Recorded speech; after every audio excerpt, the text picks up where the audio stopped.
am fortunate to have been nominated by His Excellency President John Mahama as the Minister Designate for Lands and Natural Resources. I am married with my beautiful wife Joyce, who is behind me, and 2 children. I thank you. Thank you very much. We will now proceed by the floor being given to Honorable Abu Jinapo for vetting questions to begin. Thank you very much. Excuse me. Thank you very much, Honorable Chair, Right Honorable Chair. Let me begin by congratulating the nominee for being appointed by the President as a Minister Designate for Lands and Natural Resources. Hopefully, if this committee were to recommend him and Parliament approve him, he become my successor. So congratulations, Honorable Minister. Thank you. Honorable Chair, let me begin by referring the nominee to page 136 of his party's manifesto, that is the NDC's manifesto, where some very clear commitments were made in respect of the public lands of our country. Mr. Chair, you will see that the policy of redevelopment of Accra began as far back as 1995. And as I say at page 136 of your manifesto, your party seeks to categorize the leveraging of all public lands as, quote, looted state lands, end quote. Now I have here in my hands, and I have so many of them, I have here in my hands documents which shows that in 2010, for example, in 2010, 131 parcels of lands were granted to private individuals. 2010, that is at the time of President Mills, the NDC government. In 2011, 191 parcels of lands were granted to individuals.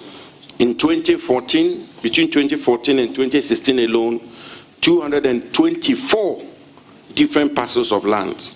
And these were granted to MPs, ministers, senior public servants, and a whole lot. Mr. Chair, these lands were granted in cantonments, Roman Ridge, airports, and the rest. And so this is the question. First, will the nominee categorize these grants as looted lands, consistent with page 136 of his own party's manifesto? And what steps will they... Okay, let me get an answer to that. Can you come with a question again, please? The question is, at page 136 of your manifesto, your party has categorized almost all grants of public lands to individuals as, quote, looted state lands, end quote. And as I've just been enumerating, I have here in my hands clear evidence of public lands which were granted to MPs, ministers, public servants, and a whole other people under the Professor Mills and President Mahama government. Will you classify them as looted lands? Thank you, Chairman. Honorable Chairman, the importance of land has been underscored in our Constitution. So if you look at Article 268, and I quote, 1, any transaction, contract, or undertaking involving the grant of a right or concession by or on behalf of any person, including the government of Ghana, to any other person or body of persons, howsoever describes for the exploitation of minerals. Oh, sorry, I think I was talking about the exploitation of minerals, but the point I want to make, I think is 257.1, is that land that is vested in the president, public lands, are 2 types, state and vested lands. And this is the president is entrusted to hold these lands in trust of the people of Ghana. As a matter of fact, that is why the people's representative at each point when it comes to issues of land will also require ratifications. I think the point that must be made here is that when people who are entrusted with the responsibility to hold in trust or supervise the lands of the people of Ghana, it must be guided. And I think that I'm not very familiar with the specific quotation, but I think the history of how lands has been given out is that first it started off where state lands were given free of charge. At some point it was 10%, and at some point it was 25%, as it currently was according to the Lands Commission. I think the NDC's commitment is that, first of all, state lands must be protected at all costs, especially for us who has the responsibility to protect it in the interest of the people. And if there's the need at all to give away state land, it must be evaluated, and the current market value is what the people of Ghana deserve. We cannot do anything with land to shortchange the people of Ghana. And if I get a chance as the minister, that is exactly what I will do. I will protect the interest of the people of Ghana by making sure that lands, state lands or public lands, if there's a critical need at all to really give it out, as you have described with the redistricting in Accra, it has to be done with the current market value, cautiously understanding that the people of Ghana need to be protected, their access need to be protected, and there has to be value for money. Mr. Chairman, I just will have one or two follow-up questions. I just want us to, Mr. Chairman, it's very important. The issue of public lands in Ghana has become a very topical issue. With all due respect, you are entitled to one follow-up question. That's okay. I want to just establish from the nominee, so that we are clear in our minds, what the policy of the government will be. And as I said, at page 136 of the NDC manifesto, the party categorized all grants of public lands as state-looted lands. And as I say, I have in my hand here several state lands which were granted during the SWAL NDC administration. Now, the question of prices of public lands was established, the formula for determining the prices was established as far back as 1995. So nothing has changed. It's been a formula that has been used since President Rawlings' time. The question is simple, and we just want the nominee to be clear on that. These lands which have been granted, will he classify them as looted lands, and those who bought them, will they be state looters? And the Commission of Inquiry, which has been promised by his party, will the Commission of Inquiry begin from 1993 up to date? And further so, will your government put a ban on the sale of public lands as you promised the Ghanaian people, not at market value? Will you ban the sale of all public lands in Ghana? Thank you, Mr. Chairman. Thank you, Chairman. Chairman, as we speak today, the guidelines for the sale of public lands, according to the Lands Commission, is that it is valued, and then 25% of the value is what is sold. And then the rest is paid through ground rents. What I am telling you that is different, and that's the commitment of the new NDC government, is that that will not happen anymore. And that public lands will be valued, and anybody, first of all, it should not be sold. If there's a need to sell it at all, it has to be done at the current market value, and make sure that the people of Ghana are not shortchanged. Any attempt, and I think that I have to also say that, Chairman, as you know, the President recently communicated that the sale of all state lands be put on hold, and that a thorough investigation, a thorough review is done I think I'm yet to go to that ministry. My task is that when I get the opportunity to go to the ministry, I'll get a chance to review all these lands and what has been done, and I'll be in that position to make very good judgment. But I can tell you what I will do. Every decision I made will be guided by what I just said. We cannot take decisions that will shortchange the people of Ghana, and I will do so. Thank you very much. Any further question? Thank you, Mr. Chairman. Mr. Chairman, I think that this obviously will be a matter that we will be following up on at the Assurances Committee of Parliament, because the commitment was to stop the sale of all public lands. Now we are being told it's going to be a market value. Your next question. Yeah. Mr. Chairman, now let me take the nominee to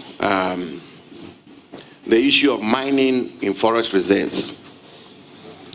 And indeed, the question of mining, illegal mining, has become a very topical issue in our country. Mr. Chairman, you will recall that in a run-up to the 2024 elections, calls were made that a state of emergency be placed on illegal mining in Ghana. And indeed, the NDC, I have here in my hands, the NDC categorically committed, and I quote, NDC will have declared state of emergency to combat galamsey. There it is. This is dated 2nd October 2024. The Trade Union Congress asked for the declaration of a state of emergency to combat galamsey. The Catholic Bishops' Conference called for a state of emergency to combat galamsey. The nominees' party clearly committed to declaring a state of emergency to combat galamsey. Mr. Chairman, the question is, when will this state of emergency be declared? If he's given the nod as the minister responsible for mining, when will this state of emergency be declared to combat illegal mining in Ghana? Thank you very much, Honorable Nominee. Thank you, Chairman. Chairman, as you know, indeed it is true. The previous administration started very well. There was a ban of mining in all places for 6 months. It was extended to 9 months. But at the end of the 8 years, the outcome is what we all know. Degraded lands, polluted water bodies, and all-time turbidity levels according to the Ghana Water Company, and wanton destruction of forest reserves. These are clearly facts. That clearly indicates that indeed that fight was a failure. Chairman, I think that the question is for the nominee is asking me that a nominee who is here to go to the ministry should sit at the vetting committee to declare state of emergency. This is what I intend to do. Obviously, these are very grave issues.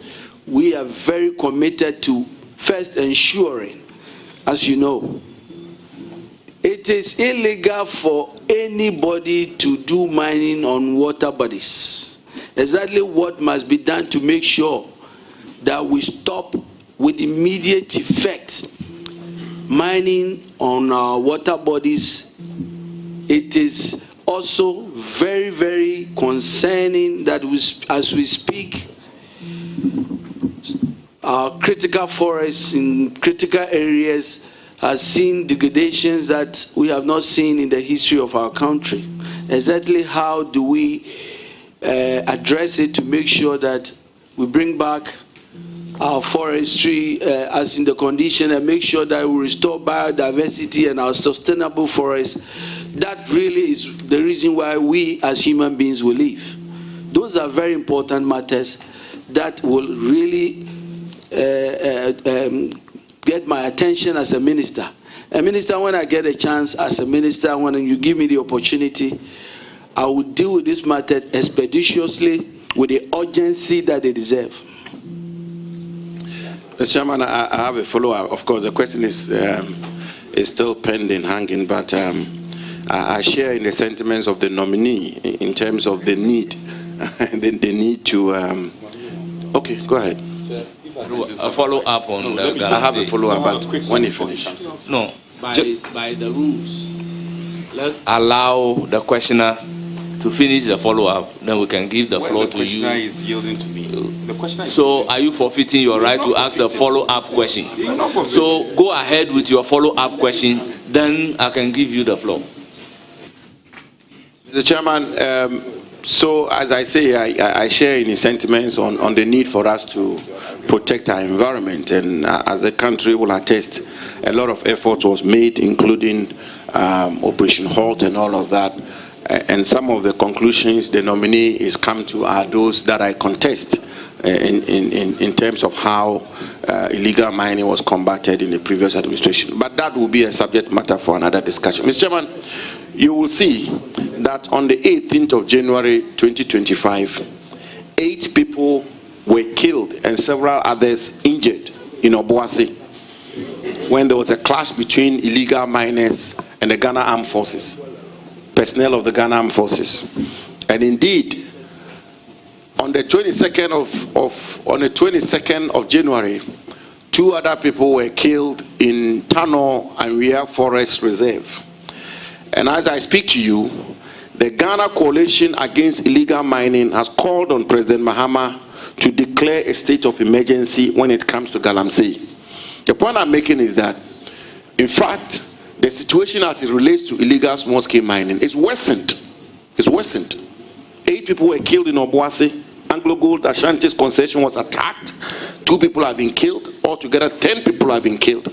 That obviously calls for great concern. And the question is specific. If the nominee may assist in guiding us on the policy position of the new government, so that we can all take that into consideration in evaluating his nomination. And the question is this, the follow-up question is this. If given the opportunity to be minister responsible for lands and natural resources, will he follow through with his party's commitment to declare a state of emergency in dealing with Galamsey in Ghana? And if he says he doesn't have the power, will he make such a recommendation to the president, pursuant to the commitment of his party in their manifesto? Will you make that recommendation to the president? Thank you very much, for a state of emergency to be declared in Ghana? Thank you, Honorable Chairman. Honorable Chairman, we face serious crisis with the wanton destruction of our forest, with the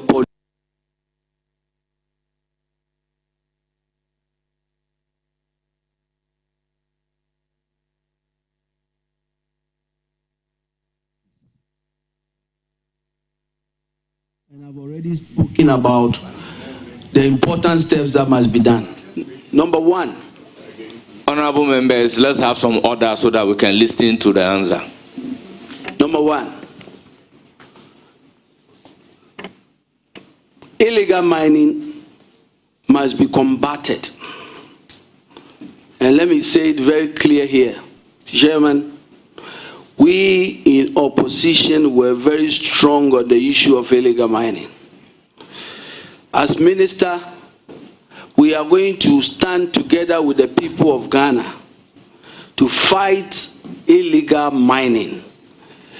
It doesn't matter your status, it doesn't matter your political correlation. If you want to do mining, we have legal processes for getting licenses and doing mining. And this is the good news, Chairman. We have seen why we are where we are. We are where we are because, in my view, a lot of the attempts at addressing some of the issues failed because of some of the points I'm bringing. I come from a mining district. And so I can tell you that number 1, one of the interventions we are going to do is to change the approach. One will be community engagement in a different way. How do we get the community to really be part of this fight? For example, I talk about community engagement and describe the community mining scheme. The community mining scheme has a good name, community mining. But let me tell you how it was done in my area. It was done by government officials at the local level engaging the work of a contractor who would then go to the community and meet the community and be introduced that this contractor is coming to do community mining. And then the community, young people will be hired as day laborers. Mr. Chairman, that is not the type of community mining, community engagement we are bringing. Number one, we are going to start a very genuine and transparent approach by first making sure that the people in the areas where mining occurs understand that the destiny of their area is in their hands. The river bodies, the forests, they are the leaders of these areas, and we are going to give them that respect and empower them, working with them to give them the support. If we are going to sell community mining, we are going to put it together in cooperatives and make sure we create enclaves, proper enclaves. And this is one of the problems, Mr. Chairman, and I think the former minister knows. Why is it that everybody is going crazy, digging everywhere? Because they are all looking for where the gold is. We are going to work with the Mineral Commission to make sure, working with the Geological Survey, to have geological investigation to identify mineralized areas where we can now focus attention in groups. When we talked about licensing and decentralizing, that's my second point, decentralizing the licensing regime, because we want the communities to be empowered. Nobody is going to wait for 4 years to get a mining license. They will do illegal mining. But guess what? We are going to make the process such a way that it is easy for them to go through the process. Because ultimately, our focus is to make sure that we deal with people who are engaged in illegal mining ruthlessly, because we've created a pathway, we've empowered the community to do the right thing. And that is what we are going to do. Mr. Chair, thank you. Follow up. Leader, congratulations. Yeah, your answer to the honorable member's question on sale of state land, I like the aspect where you said that you are going to go with the value for money. And I heard it. Now, I am reliably informed that these sales started way back 1995. What are you going to do? All the lands that have been disposed of since 1995, where value for money was not established, would you, because this is a subject matter that is very critical to Ghanaians, value for money was not established, in your view, would you reverse this sale? Chairman, I've told you how far we've come. Started where state lands were basically given for free. We got to a point where 10% was required, and then the rest will be paid through ground rent. And then we moved to 25% of payment and the rest paid in ground rent. What I'm saying is that the new focus would be that first, state lands must not be sold. But if there is any need at all in the interest of the public, and obviously that happens when urbanization and the need to develop, the need to commercialize and other factors, we even get to that point, then we have to make sure that the current market value is what will guide that sale, so that the people of Ghana who we are holding this land in trust will not be shortchanged. And as minister, I will guard that jealously. Okay, so you are looking into the future. That is going to the future. Is that correct? Case? That's so correct. What about the wrong that has been perpetuated already? According to your view?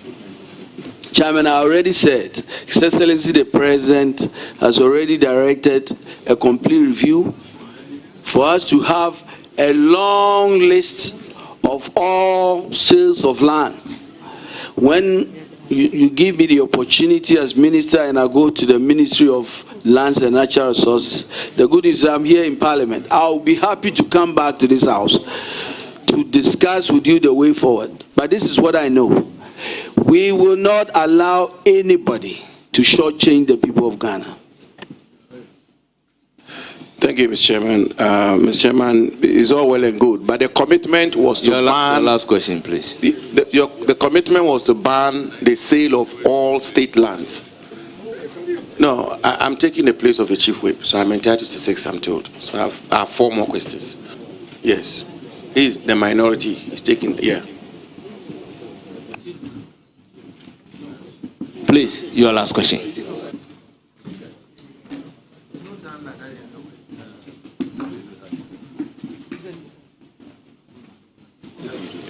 Honorable member, your last question. Let me place on record that apart from the ranking member, no other member has a right to ask unlimited questions. I do not want a situation where we set the rules and come here and break the rules. So if they want you to act as the ranking member, then please take the rightful position. But since you are not a ranking member, you are entitled to 3 substantive questions. Mr. Chair, just a point. He is the immediate past minister from the sector. And these are very important subject matter issues that are raised. And so, Chair, please, we have often disagreed to agree. I want to plead with you on this occasion. Let's find a way of dealing with it so that he can exhaust just a few questions left off. Please. Honorable members, I have been given his name as a subject matter committee member. And no subject matter committee member can go beyond 3 substantive questions. So please, ask your last question. If there is a need for supplementary, you can go ahead and do just that. Mr. Chair, if you look at the list I transmitted to you, the Honorable Abu Jinapor was not submitted as a subject matter. It was not. You can look at the list. That's his name. And then I did. Yeah, so you see my name attached to it. He's planned to represent me. That's the arrangement. So let him exhaust the... Honorable member, Minister. Honorable Chief Whip. Very important matters. Honorable Chief Whip. He is entitled to 3 substantive questions. I would allow a supplementary question at my discretion. Please go ahead and ask your last question. Chairman, we still want to insist. We want to insist. You and I have engaged severally on same subject matter, particularly on this matter. Please. And you can see the Honorable former minister, will you go ahead to ask your question, or I give the floor to another person? He's eager. Let's settle this matter. Chair, with respect. With all due respect, will you go ahead and ask your question, or I give the floor to another person? Let him just 2 more questions. No, that cannot be. At least for nothing at all. He's the immediate past minister. He has just some few questions, and then he was exhausted. Chairman, please. Thank you, Chairman. Thank you for your consideration, Chairman. I'm very grateful. Chairman, the next question is on another very important matter which confronts the Ghanaian people. Honorable nominee, you will see that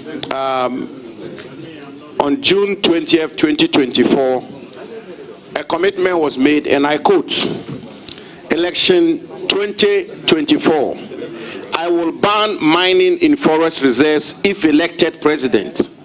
Mahama, end quote.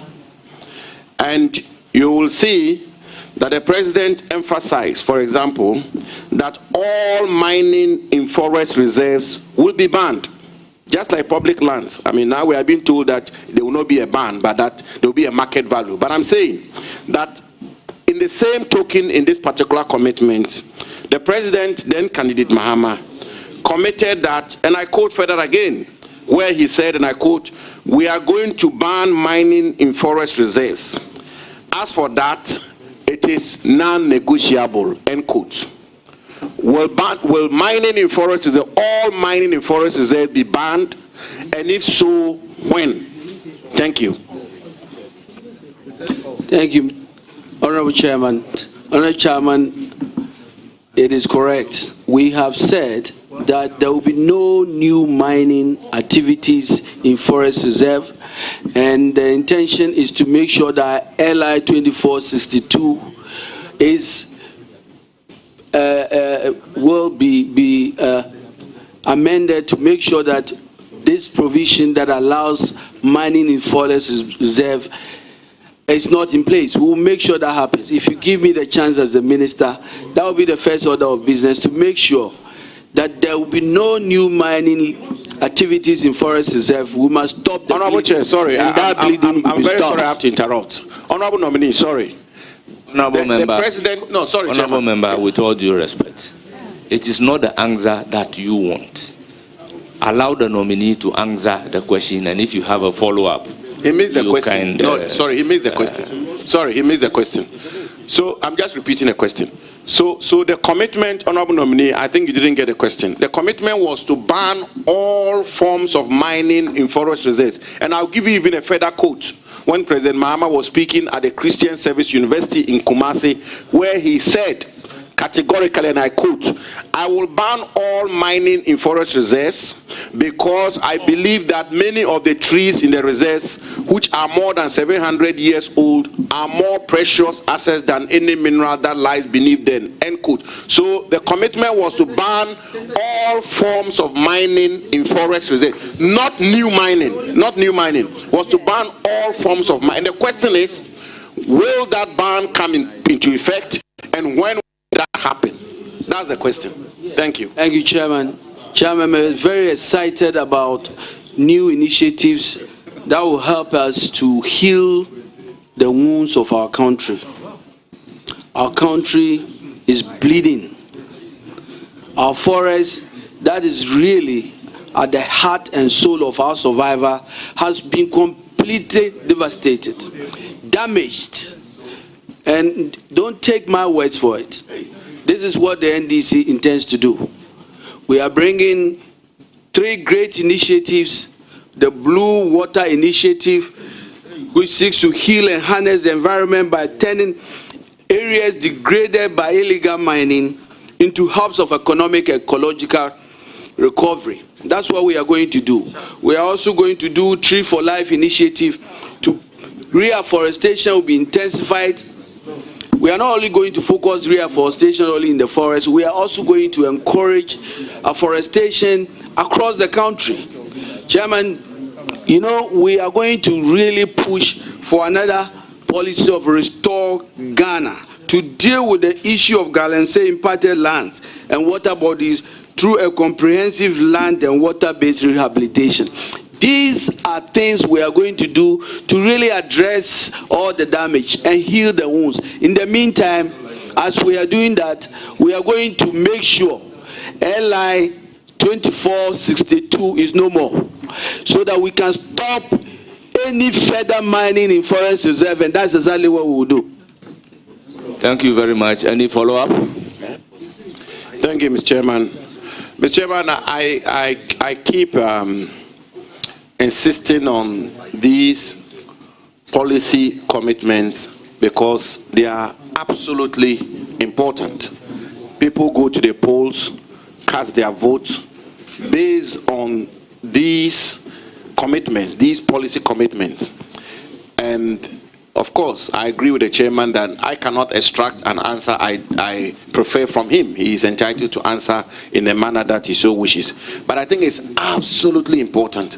The issue of mining in forest reserves has become a topical issue in Ghana. The government of President Akufo-Addo, in which I was privileged to serve as Minister for Lands and Natural Resources, put in place a plethora of measures to cordon off and protect the forest estate of our country. And therefore, just as the government implemented a 2-pronged approach of afforestation, reforestation, and protection of our forests, this commitment that was made by President Mahama, His Excellency President Mahama, it's a commitment which I believe the Ghanaian people would like to know from the potential prospective Minister for Lands and Natural Resources, who will have the mandate of protecting our forests? The president himself, honorable nominee, and you didn't make the commitment. The president himself made the commitment, categorical commitment, that all forms of mining in forest reserves will be banned. So, for example, you have Newmont Golden Ridge Limited. Is that your question? Please, I'll follow up question. Foundation, but the foundation should not be a thesis. No, I understand, Chairman. Just the foundation, please. Mr. Chairman, please.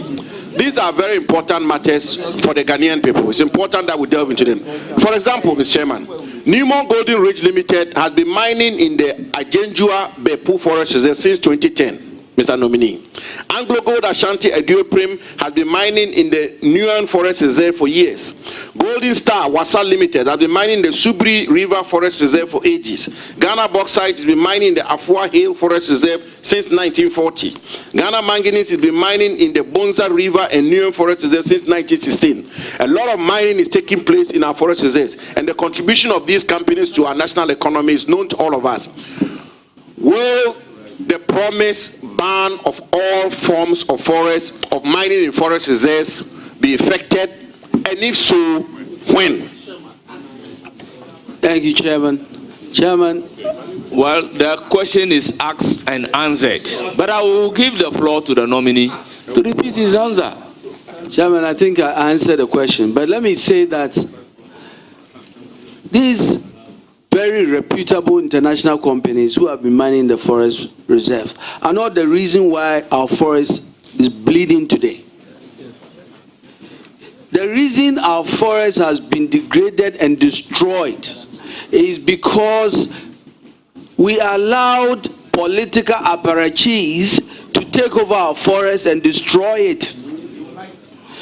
What I am saying is that we are going to stop all these illegal mining activities in our forest reserve with these measures that I've described, the Blue Water Initiative, the Tree for Life Initiative, and Restore Ghana initiatives, to make sure that we harness our forests and bring back biodiversity and the ecological life of our forest.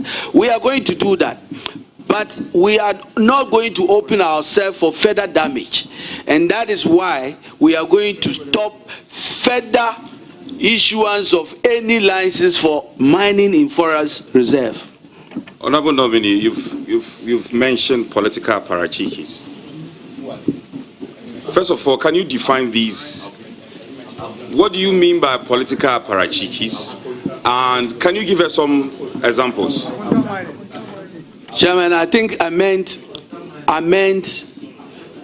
people who are doing illegal mining in these forest reserves. I think that's what I was trying to describe. Okay, Mr. Chairman. I will proceed to give the floor to Honorable Soini. Oh, Chairman. One more question. Thank you. Just one more. Thank you. Soini, you yield to me. And you think I'll do that? You yield to me. Why do you think I'll do that? You have not ended. You have not ended. Thank you, Mr. Chairman, for the opportunity to engage with the nominee for Lands and Natural Resources, Honorable Kofi Buah. Honorable, congratulations to you. Thank you. Mr. Chairman, Honorable Armah Buah is an astute gentleman who has deep knowledge in the area that he has been nominated to serve in. And I have no doubt whatsoever about his competence. I worked in the media when he was Energy Minister, and I did work very closely with him, and I can attest to his passion and his commitment to the upliftment of this great country of ours. And so I can only wish him well and hope that he will carry that same zeal and commitment and passion to the ministry to make not only his constituents proud, not only his party proud, not only the President, His Excellency John Dramani Mahama, who has reposed his confidence in him, proud, but the whole country very proud. But because this is a constitutional exercise, allow me to field a few questions that I'm sure will go a long way to convince the good people of Ghana that indeed you have what it takes to deliver to the expectations of all Ghanaians. Once again, Honorable Nominee, congratulations to you. But to my first question, it's something that has been touched around this table, illegal mining. It remains a major concern in this country, causing environmental degradation, water pollution, and loss of arable land. Honorable Nominee, what strategic policies will you implement to combat illegal mining effectively while balancing the need for sustainable livelihoods for local communities? Chairman, I have a three-pronged approach to dealing with this menace. And as I've described it, community engagement, enforcement, and prevention. Community engagement because, Chairman, we must first start by acknowledging that the people who can really deal with this problem are the people at the local level in the mining areas where this happens. And so to that extent, we must engage our chiefs, our community leaders. We must sensitize them, we must give them the training needed, and we must empower them. First of all, we must also reach out to them. One of the reasons why, and Chairman, let me tell you the enormity of the problem we are dealing with. According to the Minerals Commission, 3 million Ghanaians are involved in illegal mining activities, directly and indirectly, in 12 regions across the country. So this is not a problem that you can wish away. And so we need to tackle it and tackle it well. Just a second, Honorable Leader. You had just... Yes, speak. Please. Mr. Chair, bear with me. Let the nominee land with the answer, and I can recognize you on a follow-up. Yes. Please, he just made a statement that please. 3 million What will happen is that hold your question down.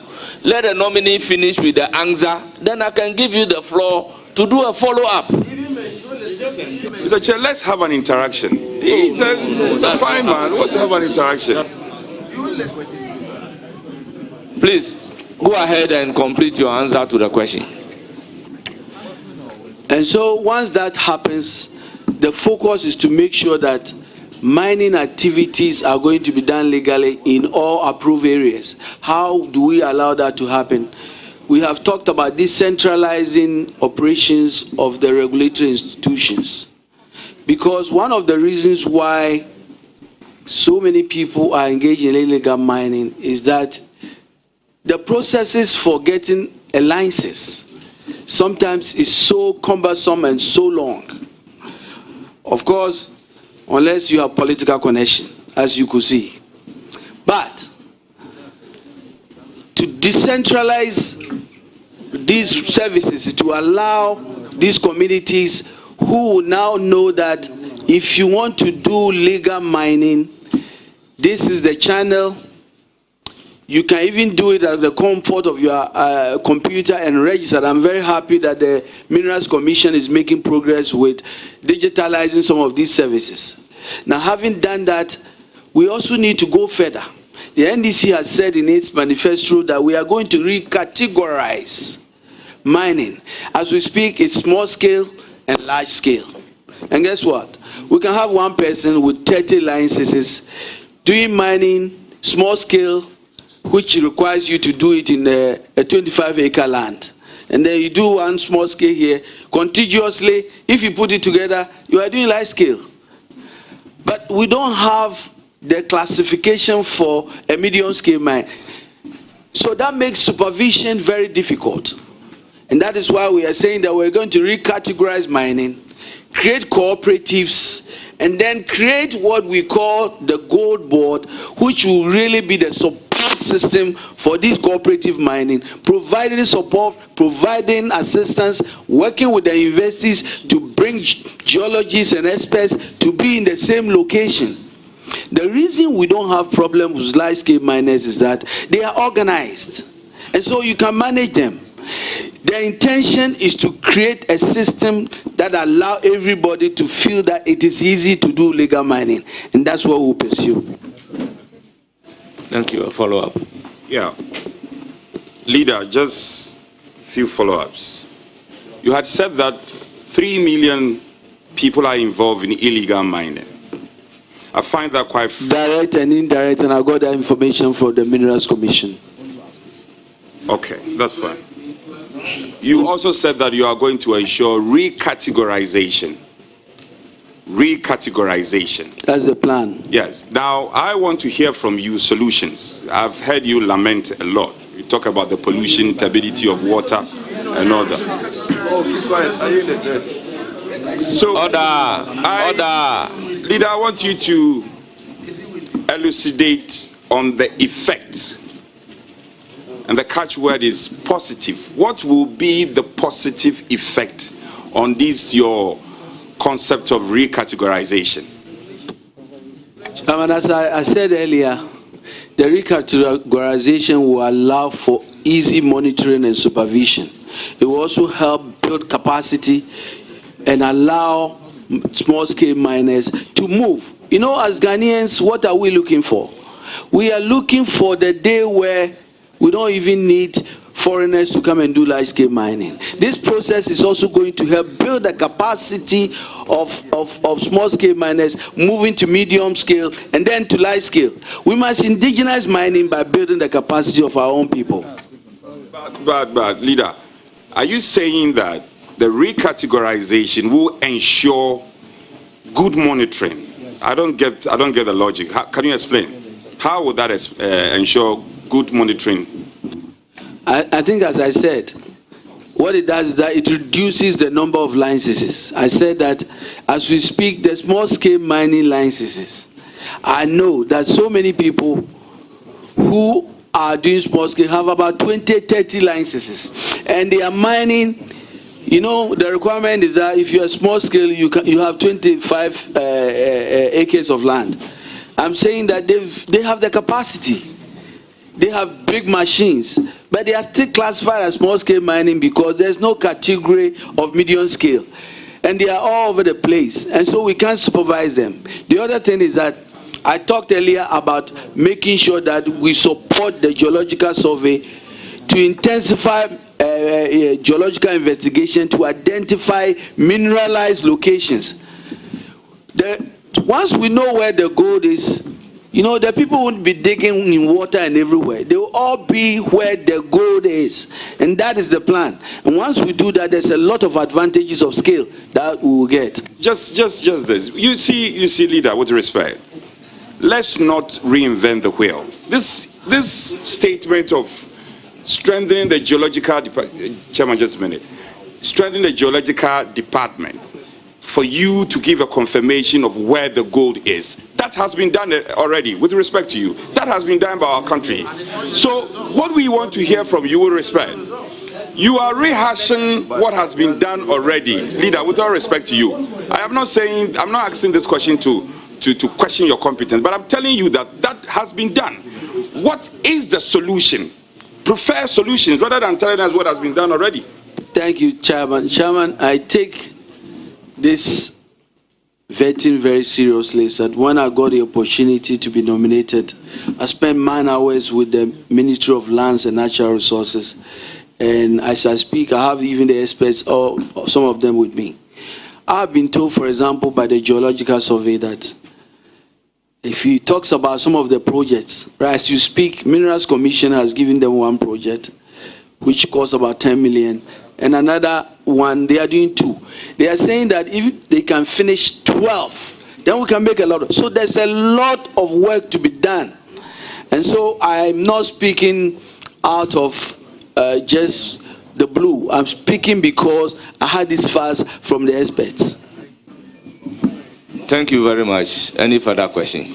Yes, Mr. Chairman, I'll just do a follow-up on the question regarding the recategorization. Honorable nominee, is it the case that the idea of the recategorization is to make room for how our small-scale miners, quote and unquote, have now gotten increased capacity? Because the understanding of small-scale mining as it was then termed galamsey, was headpan and shovels. Now you have people with excavators, big earth-moving machinery, supposedly engaged in small-scale mining. Is it the case that this recategorization will capture such miners appropriately and regulate them just as the big mining firms are regulated, and even create space for those who want to engage in what is real small-scale mining, for more community mining to get involved? Is that the idea? Chairman, I couldn't have said it better. Thank you, Chairman.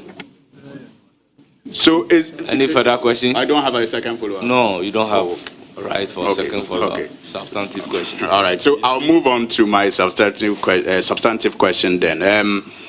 The lease of state lands, it's a big issue in this country, and it was discussed earlier around this table.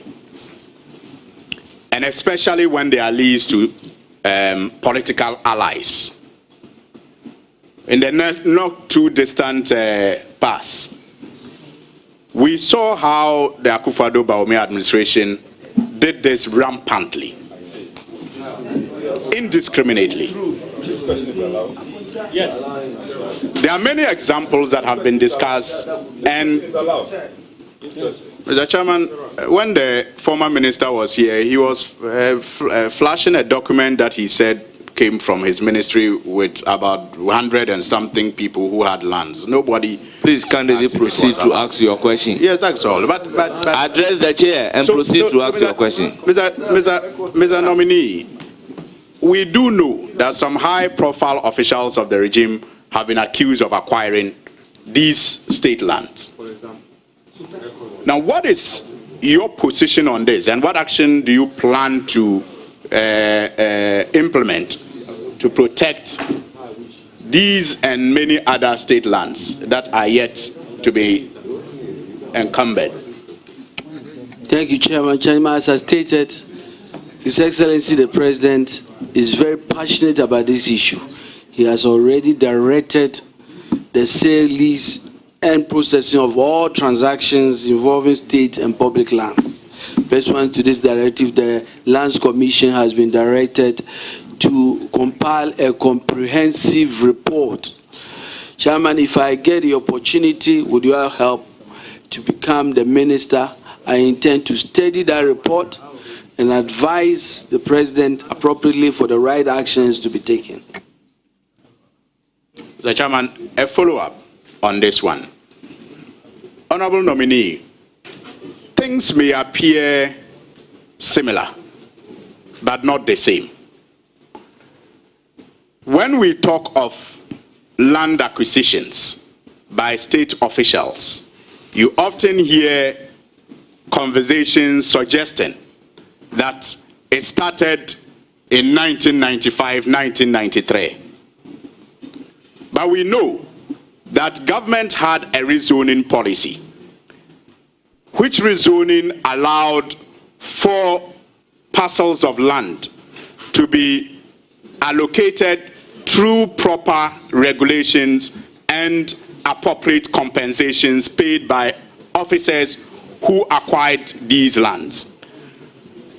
Can you tell us the difference that you notice in the implementation of this rezoning, where in the past, say under President Mills, under President Rawlings, some state officials may have led in allocating state lands, and what we witness in the just past administration? Things may appear similar but not the same, being the guiding principle as you answer.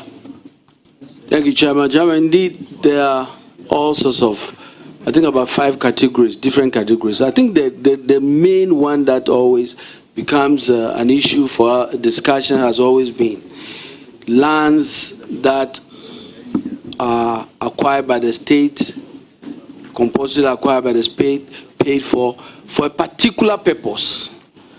But over the years, the particular purpose for which that land was acquired has changed. So the land is not used for that particular purpose.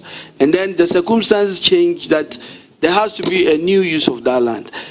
Now, it has been done under the mills, and a lot of transparent processes were done. I think that is really what we are talking about.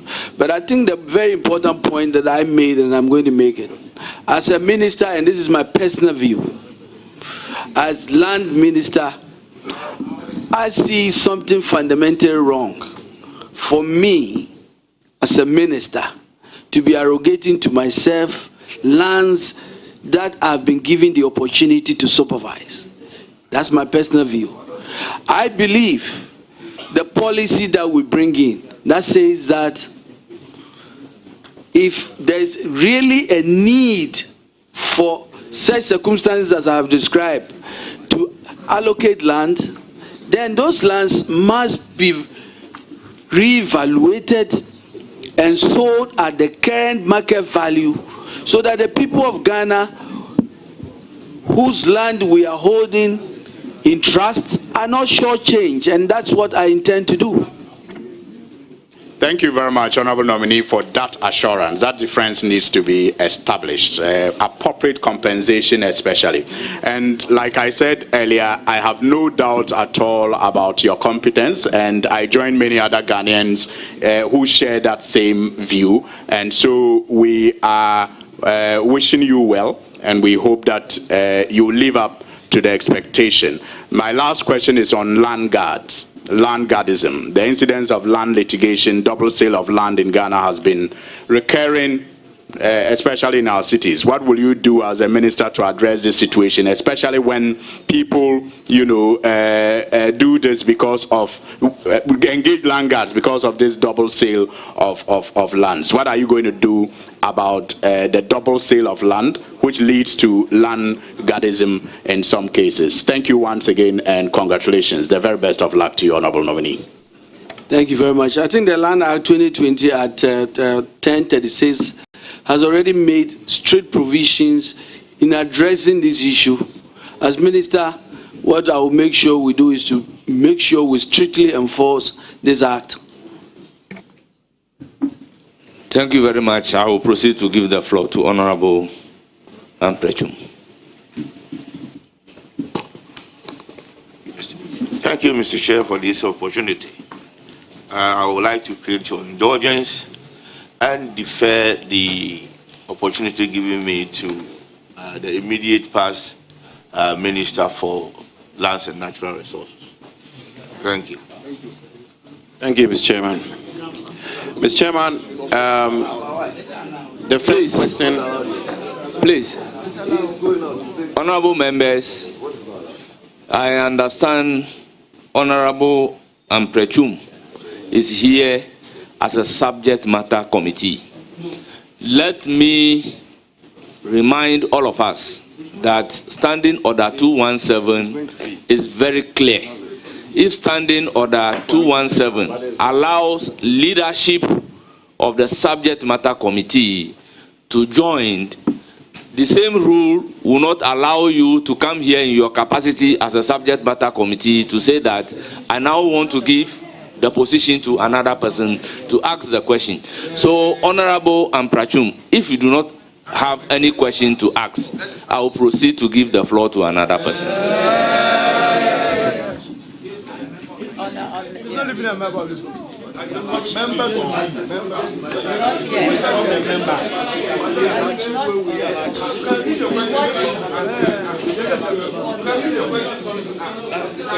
Honorable members, order. Honorable Amprechum, the floor is yours.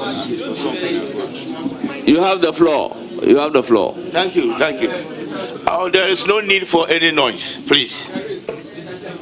Why should there be? Yes.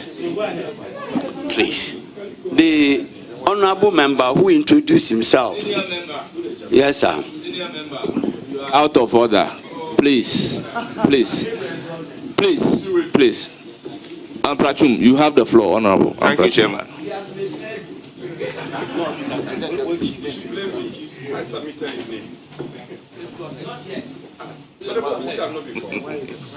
Mr. Chairman, thank you for giving me this opportunity to to ask my question to my good friend, Honorable Kofi Buah. In all honesty, I see in him somebody who will do a good job if he's given the nod. Thank you, Chairman. But I hope that he will do justice to the questions that will be posed to him today. You can't direct me. Okay? Honorable Amprachum, address the chair. Chair, advise the members. Honorable Amprachum, address me. Yes. Address me. With true fire, I will true fire. Yes.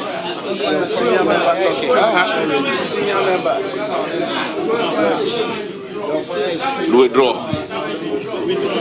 Police have got to behave. You don't come and heckle me, right? Yes. I've got chairman to defend. Don't. Just do the note. Mr. Chair, Honorable, I want to find out from you, first and foremost, if you are going to allow chiefs to be part of the issuing authority of licenses, mining licenses.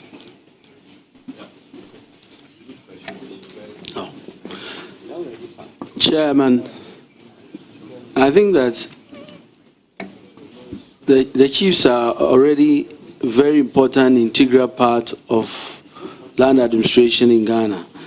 I think that what I had said was to make sure, and I will tell you my experiences as a member of parliament from a mining district. The reason why I kept talking about this decentralization, I kept talking about making sure that the regulatory authorities are at the fingertips of people at the local communities, that the chiefs have access to them, is that we are trying to avoid what has happened in the past. When you are in your village one morning, a guy comes to you and waves his document that I'm here to do prospecting. I've been given a prospecting license by Minerals Commission. He meets this guy, they say this is the Abusu opinion. He go and see him, he buy him the drink and give him all the things he has to give him, pour the libation, and the guy go and start. Before we know it, there's a problem. There's a problem because the guy that he saw and gave him all that drinks is not Abusu opinion, in fact. When we decentralize, when we get the mining authorities, the EPA, the Minerals Commission, to be in direct link with the authorities at the local level, what it means is that the processes will be done in a way. You know, the requirement now is that before you give licenses, you have to go and give notice and do public hearing. Does that happen? No. So these are attempts at empowering the people at the local level to make sure they have access to the authorities that are giving these licenses, to be able to give proper feedback so that all the challenge you've seen. I have witnessed prospecting licenses being given to a mining company, going into somebody's cocoa farm and tearing it down. And then there's problem. These things will help, but more importantly, we are also doing that to empower the people at the community level, saying to them, you are very important in this process. We are not going to do anything without you. In any event, you have access to us. So you want to do mining, please don't do it illegally. You have access to us, we'll give you the right channel and train you and give you the capacity to do it. And that's why we are doing that. Thank you very much. Are you done? Are you done? Are you done? Any further questions? Yes. Honorable nominee, my question was very specific. And it looks like you have just been dancing around it without actually hitting the nail on the head. I was specific. Honorable Amprachum, you may not like the answer, but apparently that's the answer. I want a specific answer, and it's regarding the role of the chiefs. Simple as that. You can give me all the answers, but I will go back that I will want specifics. Would you permit chiefs to be part mining licenses? Chairman, you know, when you are drafting a policy, you envision it and you think about the problems that has happened in the past. I've just described why we are moving in that direction. I believe that it is obvious to me that if we are setting up a local board or authority at the district level, key stakeholders will be part, and obviously chiefs are key stakeholders, so that the thing will be done. But we've not gotten to that point yet. I believe that, Honorable Member Chairman, if you give me the chance to go to the ministry, we will fine-tune those policies, and I'm sure that I'll come here and I'll be able to give you concise answers. Any further question? Thank you. I know we will be around to give you all the help you need. Good friend, thank you. Mr. Chairman, Mr. Nominee, my question has something to do with the involvement of the military in the fighting of Galamsey. On page 78, which one? This one.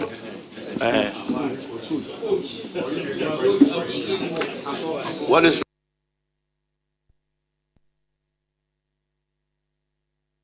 question? Thank you, Mr. Chairman. No.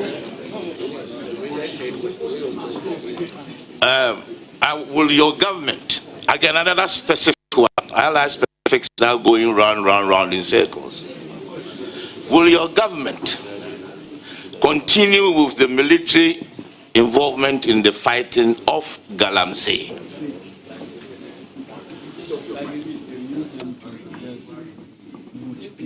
Thank you, Chairman. I've already described the enormity of the challenges we face. We are already aware of what has been happening with the effort by the security service, especially when it comes to our polluted waters.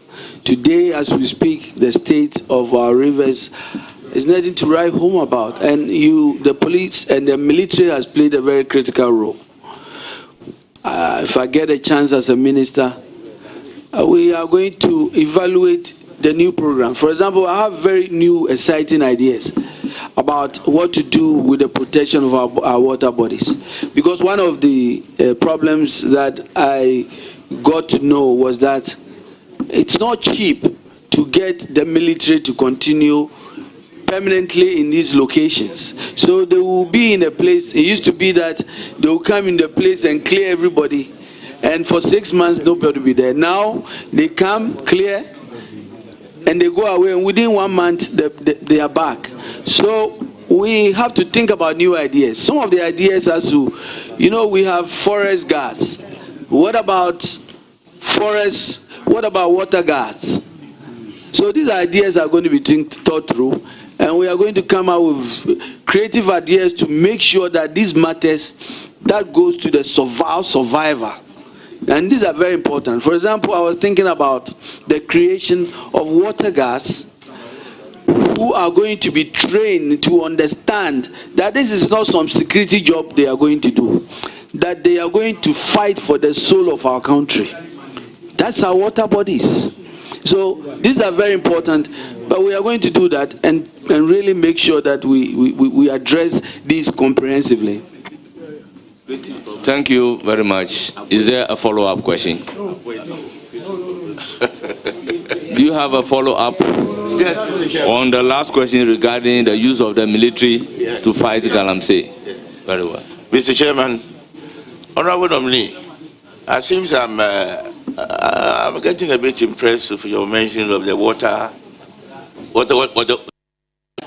Yeah. So the issue of Galamsey, the issue of environmental deprivation, the issue of the water problems, that is something that is very dear to my heart. And you mentioning the probable introduction of water gas is something that warms me. I hope you will be able to develop the concept and be able to implement it. With your support, I'm sure we can. Yes. Thank you very much. I will then proceed to give the floor to Honorable Kofi.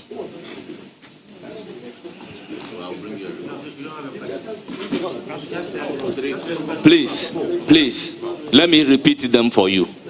The first question is on mining license. The second question is on the consent of the chiefs in doing so. The third question is the use of the military in the fight against Galamsey, which I have given you the opportunity to ask a follow-up question, if any, and you have asked the follow-up, and the follow-up has been answered.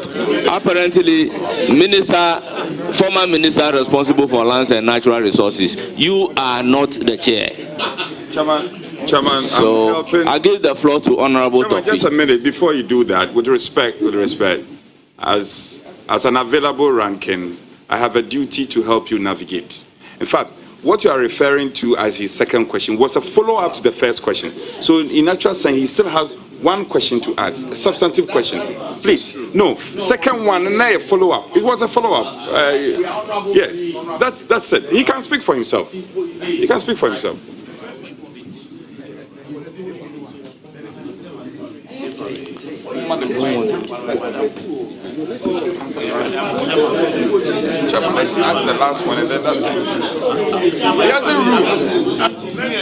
I have given the floor to Honorable Kofi. You have the floor. Chairman, with respect, we will not challenge your authority here. We will accept that with the understanding that Honorable Amprichum has question to exhaust, because his follow-up, the second question was actually a follow-up to the first question. So he still has one substantive question to ask, and we want to respect your directive.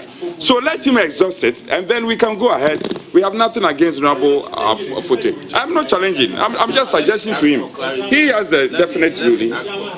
Honorable Dorcas Tofi, you have the floor. So we'll come back and you do your last. Thank you, Honorable Chair. I want to congratulate Honorable Nominee. To me, I know he would deliver to make our country proud, and some of us also proud. So I want to congratulate him in advance. Thank you, Chair.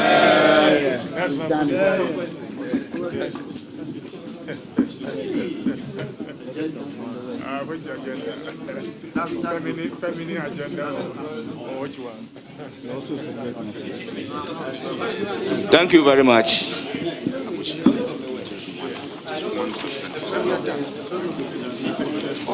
Oftentimes you ask us to understand. We always understand you. Let him do just one. I will give the floor to Honorable Kwesi Konedu.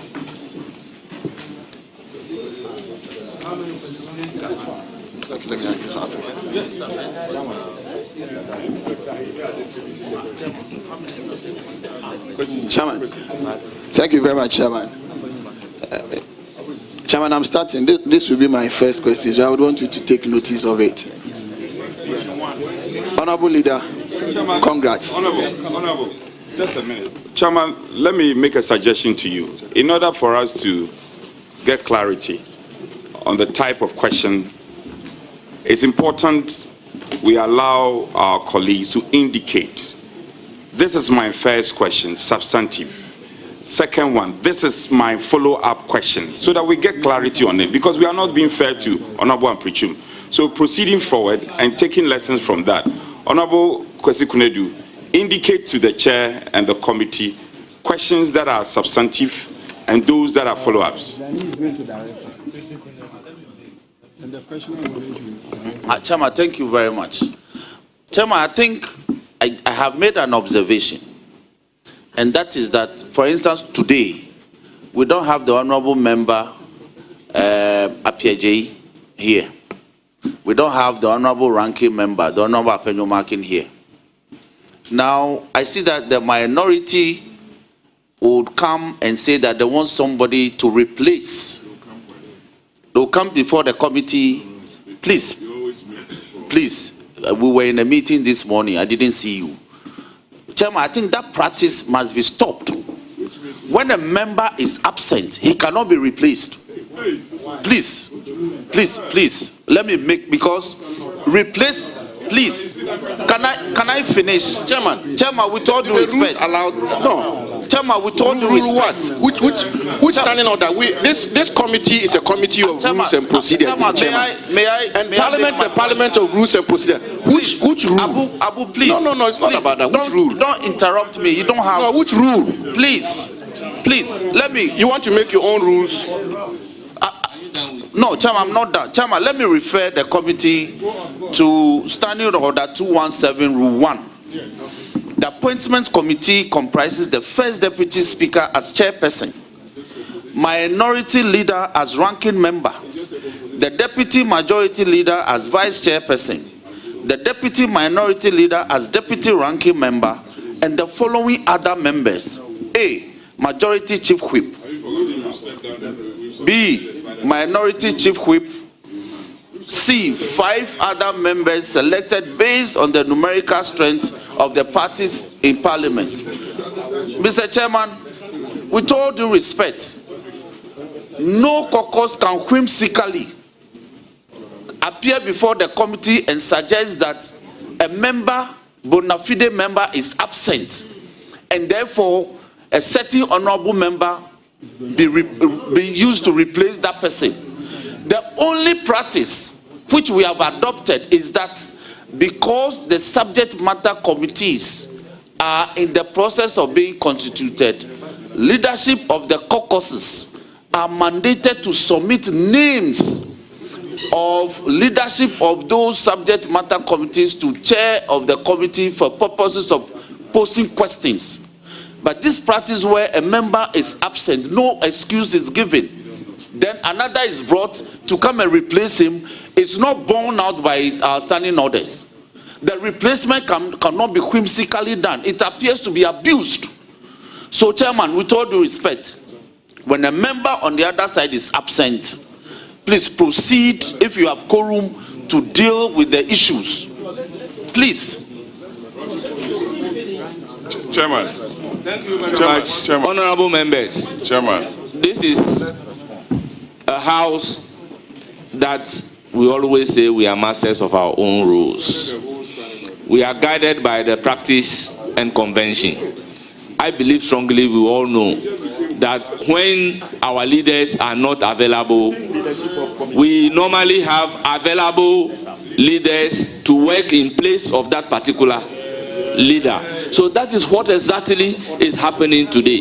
So with all due respect, can we make progress? Let us not use this to truncate. Honorable Akwesi Kwanedu, you have the floor. Please, you have the floor. You have the floor. Chairman, thank you. Order. Honorable, you have the floor. So what's your ruling?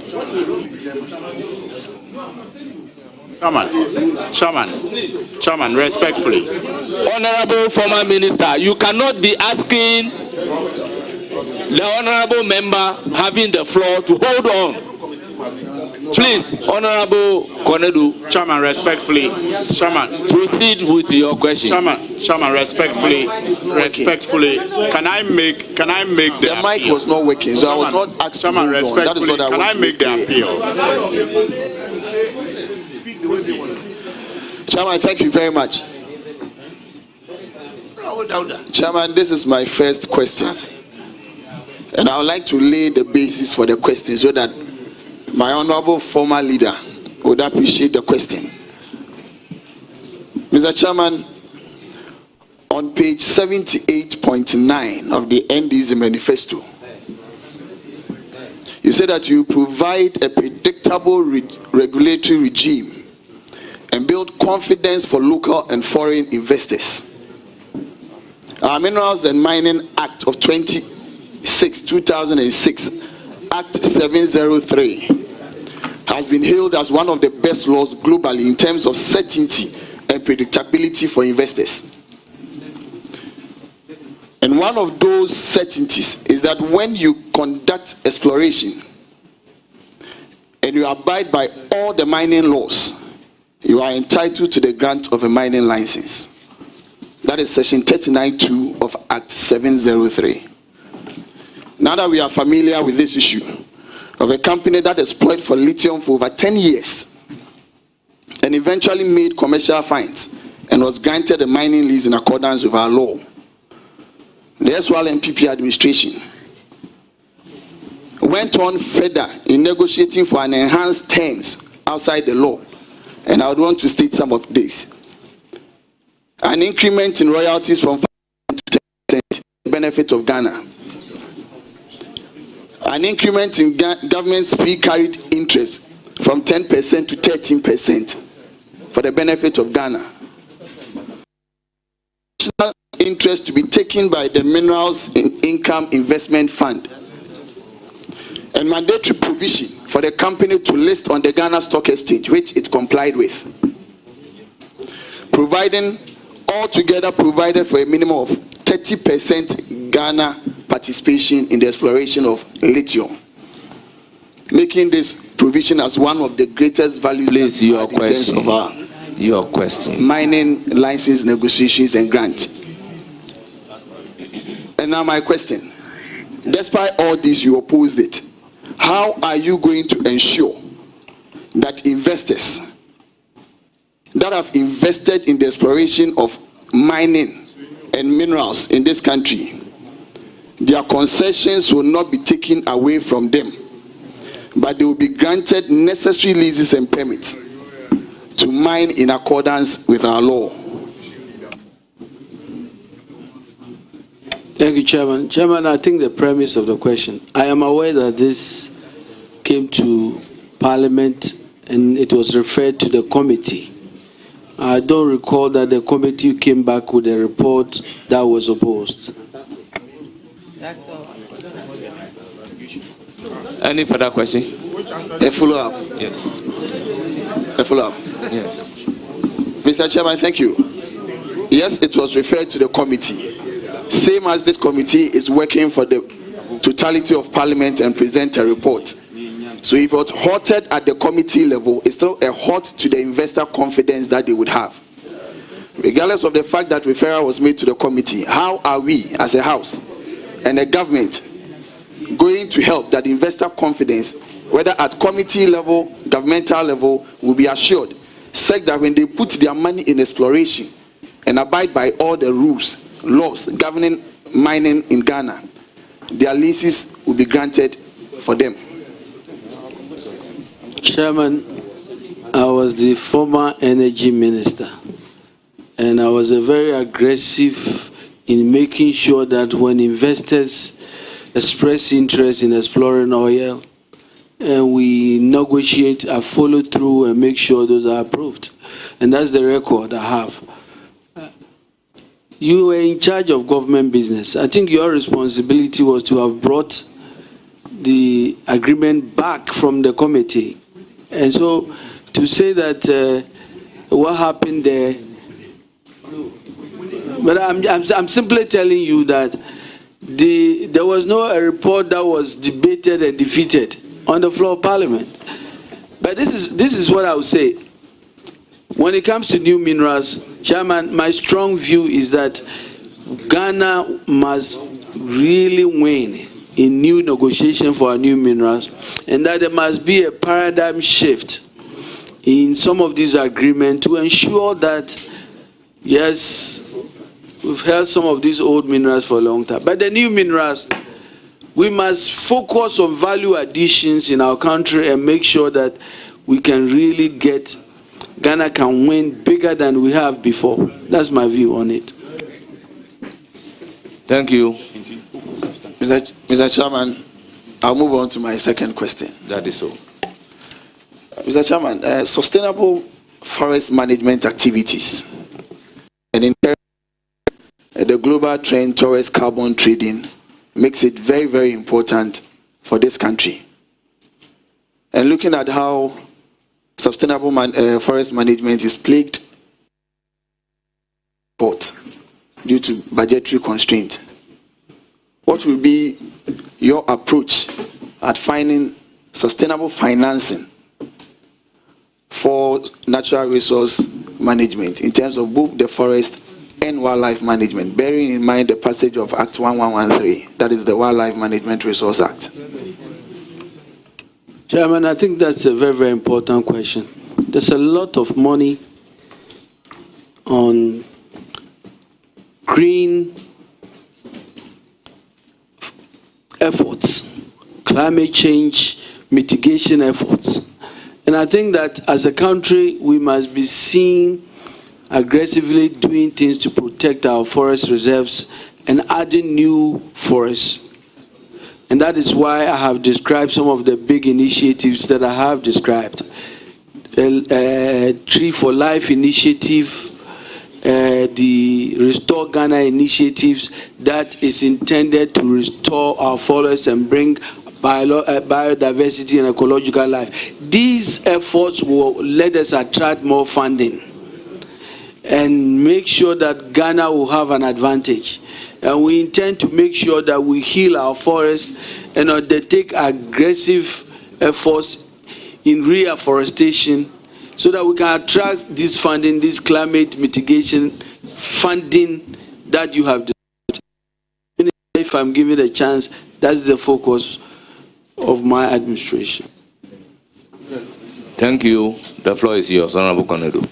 Thank you very much, Chairman. Chairman, my last question will be on one of the last acts that we passed. Please, that's your last question. I recognize the Chief Whip on a follow-up on the second question that you have asked.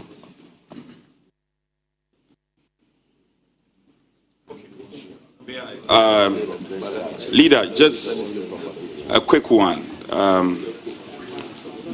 The carbon trade concept and the Red Plus concept, I have told last year, it enabled the raking in of a lot of dollars into our country because of our ability to position ourselves as a country to buy into that concept. And you rightly spoke to deforestation and its attendant effect.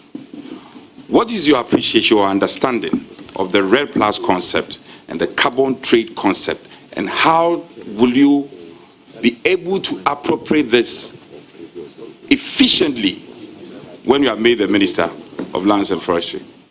Thank you, Chairman. I think these climate mitigating measures has a lot of advantages. I've already described it and you have described one. As Minister, we will take all the steps, getting the advice of experts to make sure we position our country to take advantages of all of these funding sources. Thank you. Then we'll proceed to take your last question.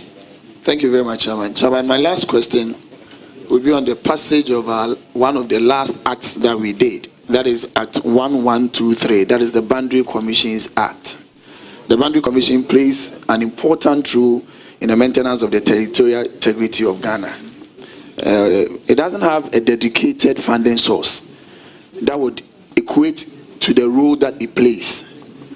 Being familiar with the Act, what measures would you help put in place so that they will have at least a dedicated source of funding to complement their activities aside the mega budgetary allocations that they get and donor funding? Thank you, Chairman. Chairman, the importance of the Boundary Commission cannot be overemphasized. As former Energy Minister, I witnessed firsthand how critical it is for us to protect the territorial integrity of our country, our three borders, with Togo, with Cote d'Ivoire, with Burkina Faso and Nigeria.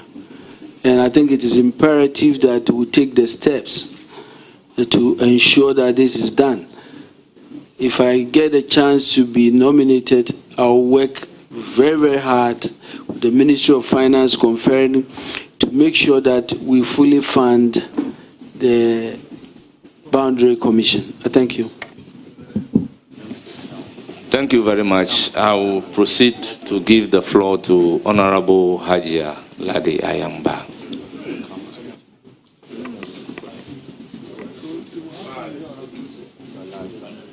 Thank you very much, Mr. Chairman.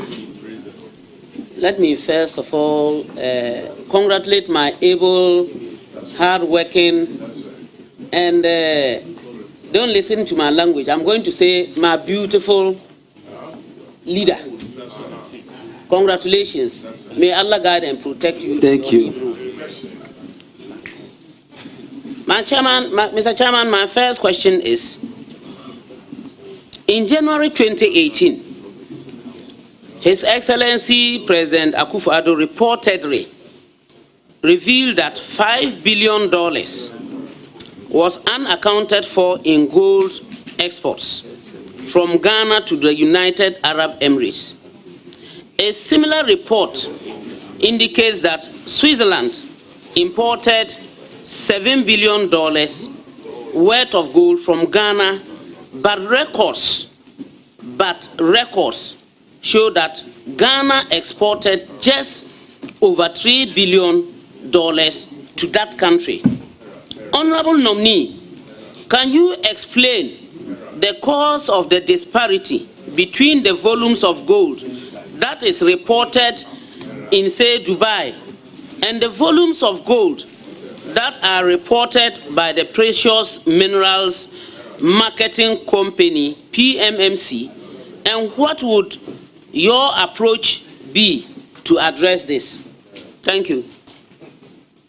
Thank you, Chairman. Chairman, this is a very serious concern. A country that is struggling to get money to bolster ECD in foreign exchange will hear stories that we are being shortchanged. I think that it is a matter that we must take seriously.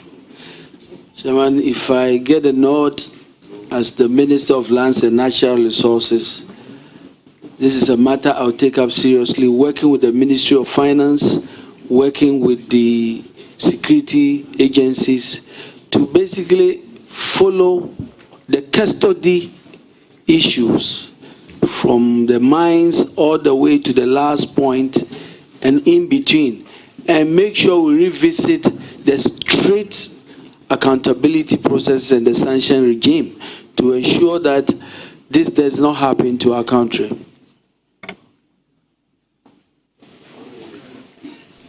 Any further question? Yes, please, Mr. Chairman. Thank you, Mr. Nominee, for the precise answer. Mr. Chairman, my second question is, how do you intend to address the recurring clashes between indigenous communities and large-scale mining companies, as was recently witnessed in Buah, and were the victims mining when they were killed? Thank you. Thank you, Chairman.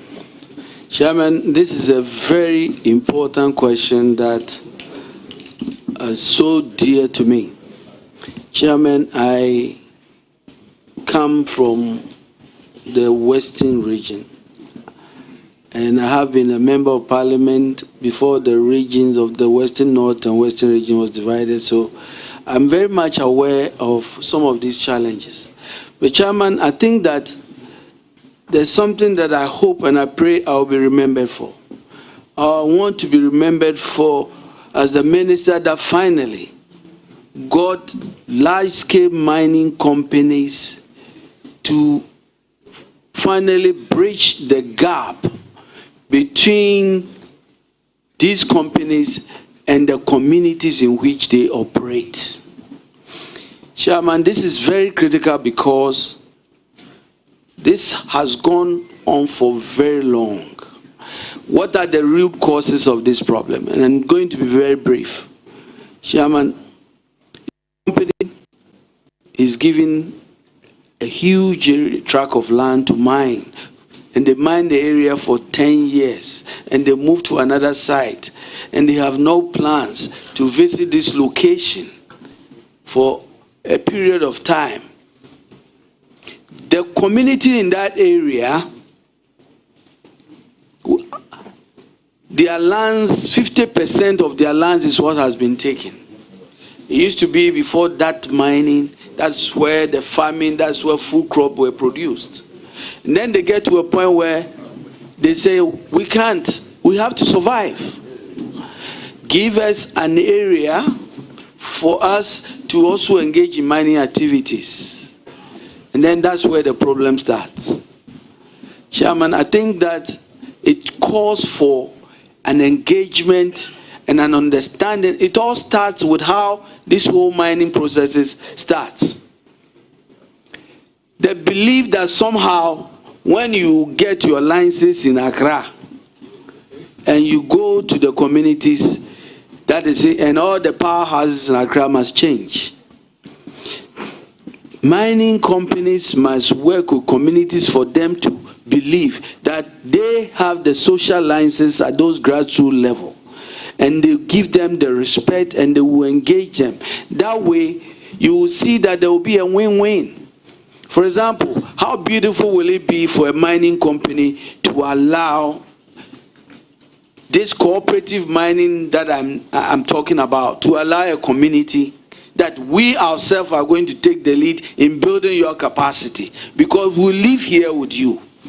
We're going to help you build your capacity, and in the process, Chairman, you know, the community will start believing that there's real benefit for this mining community being here. Oftentimes, it is not the case. And I give you the example of a 2-kilometer road where a mining company, yes, they pay taxes, so that responsibility is with the central government. But guess what? This is not about the central government. It's about you and that community and how you can build trust and relationship. I think all of the things you've described comes out of that. I believe if we can reset this fundamental relationship and build trust between mining communities and companies, all of these challenges will not happen. And as minister, I intend to drive this new paradigm shift. Thank you very much. Very well. You have the floor for your last question. Thank you, Chairman. The recent discovery of green minerals such as lithium in commercial quantities in Ghana has raised questions about what Ghana stands to benefit from this resource, given our experience from several years of mining gold and other minerals. Mr. Nominee, if given the nod as a minister, what would you do differently to ensure that these new discoveries inure to the benefit of our country? Or are you yet going to wait to make sure that people who might run there illegally, in quotes, their excavators and other mining equipment would be seized and burned, as we saw previously? Thank you, Chairman. Thank you, Chairman. I think it's a very, very important question. Chairman, we must focus on these new minerals. But we must have a new mindset when it comes to new minerals. When our great hero, Osajifo, Dr. Kwame Nkrumah, said long time ago that as a country we must ensure that we start building the commanding heights and make sure Ghanaians are the ones holding the commanding heights of our economy. He meant that in critical sectors of our economy, we must build Ghanaian capacity to make sure that we can get Ghanaians to lead in our industrial capacity. Somebody asked the question, why is Johannesburg so prosperous? And why is Obuasi so impoverished? The answer is simple. Chairman, the reason is because the people who are mining in Johannesburg are all in Johannesburg and investing the money back. The people who are in Obuasi, yes, we want the investors to come, but oftentimes those reinvestments do not happen there. I think that in going forward, that is what should be our mindset. Trying to make sure that these new minerals, and somebody said it in a very blunt way, if we are not going to get companies to come and add value, let it remain on the ground. That should be our mindset. Thank you very much. I will proceed to give the floor to Honorable Alasan Umar.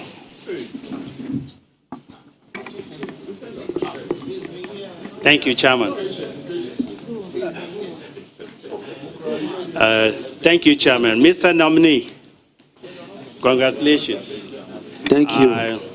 From the responses, eloquent, and the precision of answers that you provide, I'm confident and believe that the resetting agenda of President Mahama will really come to pass. And my question is a follow-up on the licensing regime. And Chairman, if I may take your leave to cite or... Yes, Chairman, I have a news item from Joy News. And it says that this was reported on the 24th January 2025. More than 100 mining-related licenses issued in the final week of Akufo-Addo's government. And the reporter is Anthony Menu. Now, if I look at that month, January, you have first, January 2025, 67 licenses were issued. January 2nd, 11 licenses were issued. January 3rd, 19 licenses were issued. January 6th, please, 5 you have mentioned the total number of licenses. Proceed to ask your question. Thank you, Chairman. In all, you had over 102 licenses issued in just 1 week or 3 weeks, last week of Akufo-Addo's government. I want to ask you, Mr. Nominee, Mr. Nominee, I want to ask you, also, it has been further reported that just about 50 small-scale mining licenses were issued between 2009 to 2016, as opposed to over 2,000 licenses from 2017 to today. What is your position on the current licensing regime in the small-scale mining sector? Do you think the current status quo has contributed to the increased rate of environmental destruction in the country? Thank you. Thank you, Chairman. Chairman, when I get the opportunity to be approved as the minister, my intention is to undertake a holistic review of the licensing regime. I've already talked about how there's so much duplication in the issue of licenses. I've talked about one individual who will be holding almost 50 licenses because he has not been classified as a light scale, and he's going to continue to do mining. So he's doing mining in contiguous area, and if you put it all together, he's probably close to light scale mining. We need to look at this recategorization. We need to do a holistic review of this licensing regime to address the issue you brought about. I think that part of the problems we've had, as you have described, in terms of what we see in the pollution of our water bodies and destruction of our environment, has to do with some of the illegalities, not only perpetrated by the illegal miners, but even people with small-scale mining licenses. That is where we must focus on, and to make sure we organize them well, to make sure we can have supervision and monitoring, to make sure we can use modern technology to focus this industry so that we will not have the challenges we've had. Thank you. Chairman, just a second. Thank you. Before you come in, please. Hold it. You have a supplementary on the main question. If you have a supplementary, go ahead and ask, and I will thereafter give you the floor. Thank you, Chairman. Mr. Nominee, will you consider revoking licenses that were acquired without the process or procedure? Thank you, Chairman. Please. I've said that there will be a holistic review of all of these processes. Chairman, we are guided by the law. And what I would do as minister is to make sure that the right things were done according to the law. And so we will make sure that that is done. Thank you very much. This is a matter of law. Chairman, please, you have the floor. Just quick follow-up. The honorable member who just spoke, honorable nominee, if you listen to me attentively, he alleged that over 100 plus licenses were issued by the Akufo-Addo administration just before they exited. And I was expecting you to either confirm or deny. You are now going to the ministry, and you gladly went ahead to answer the question. Would you confirm the data he put out? It's a newspaper. He quoted from a newspaper. Would you confirm that? Did you check? Is that the truth? Chairman. Honorable Chairman. Minority, please come. Honorable Minority Whip. The questioner was making reference to a newspaper publication. I do not know whether it is the newspaper publication that you want the nominee to confirm, or what exactly you want the nominee to confirm.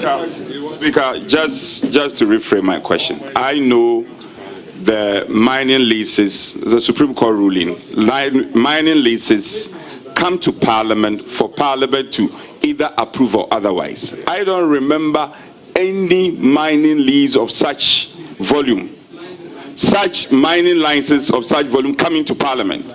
So what were you speaking to? You were allowing yourself for him to mislead you?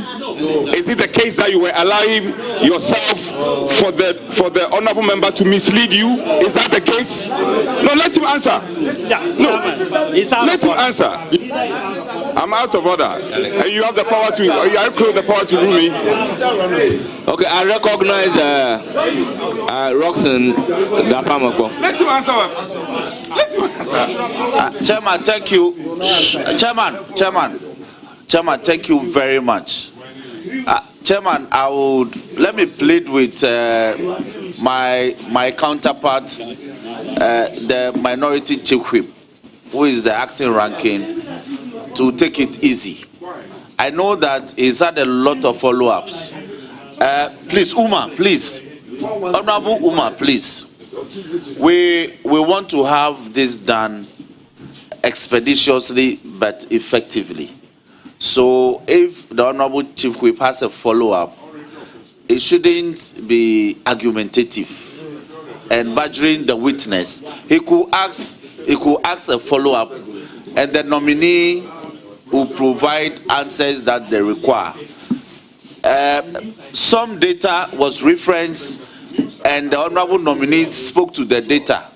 If the Honorable Chief Whip has a contrary view on the matter, he could post it as a follow-up.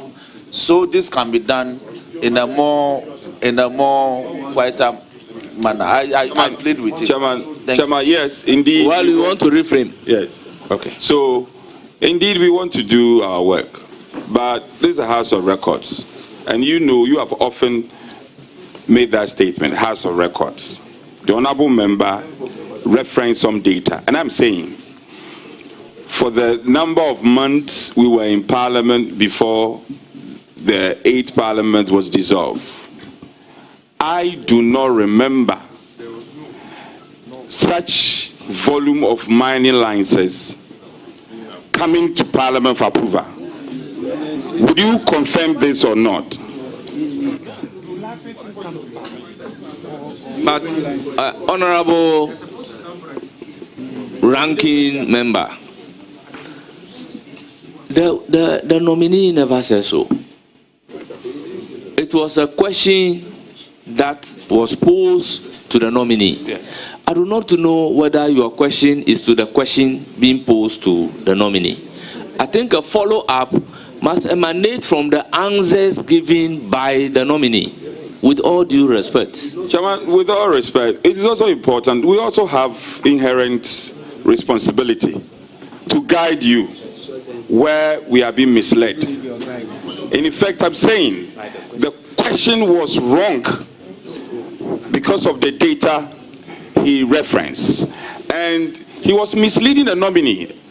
He was misleading the leader, and the leader, on the spur of the moment, didn't realize that there were inaccuracies in the questioner's statement. And therefore, I'm saying that the questioner should be made to retract. He should retract those words, because we don't have any of such data. Parliament has not approved any of such license here. And therefore he was wrong. That's what I want you to admit. You are seeking to go to that ministry, and don't allow him to mislead you. Mr. Chairman, I think Honorable Soini, you do not have the floor. Please, your microphone point of off. Information though. It will be helpful. Let your microphone be as off. Former ranking member, I do know that let your microphone be off. For small scale mining licenses. Let your microphone be off. It has never come. Honorable Umar, you are entitled to your last question.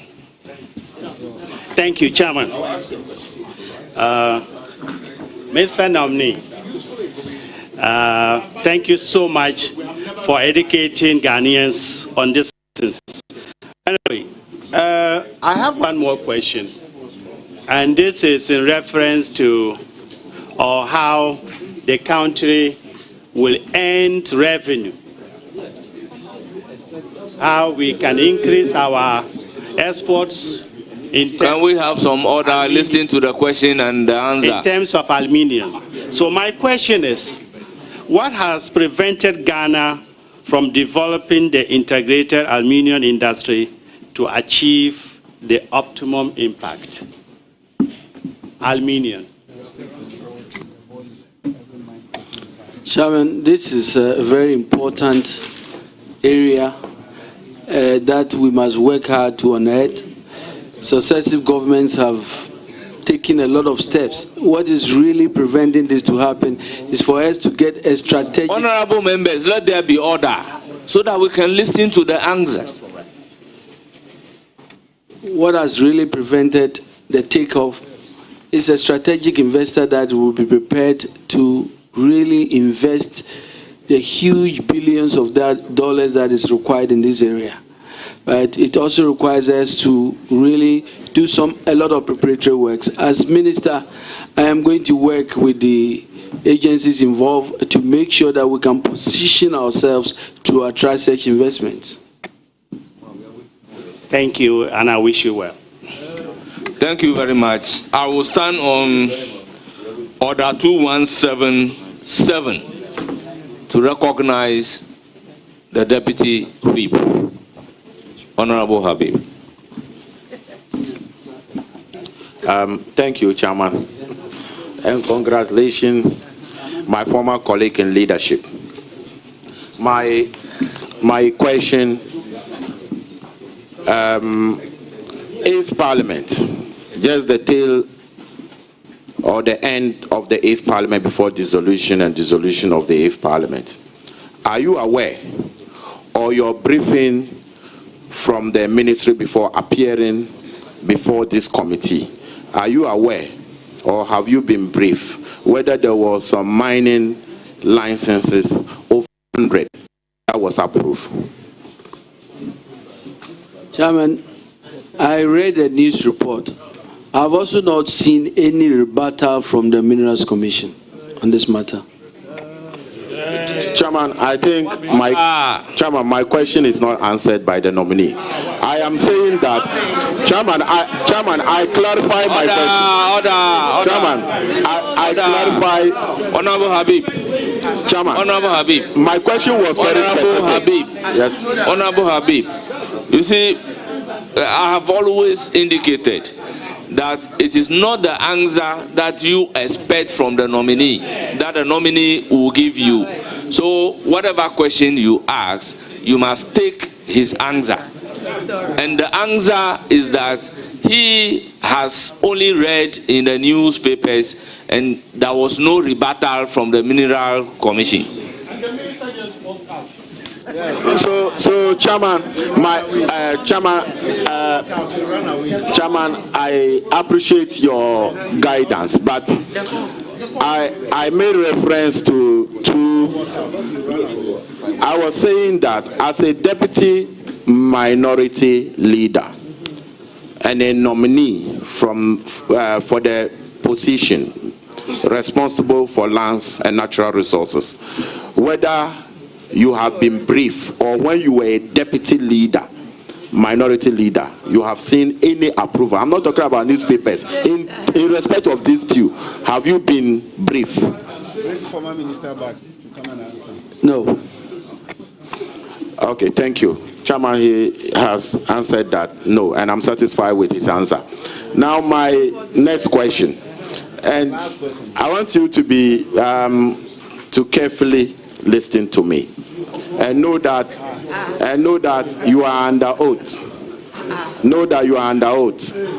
And previous nominees who have appeared before this committee have admitted that they own government land or have interest in public and government land.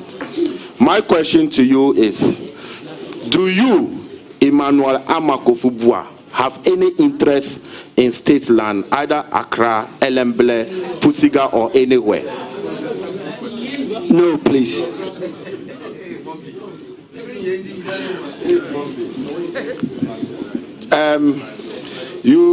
My last question, Bachama, is supposed to be a follow-up question.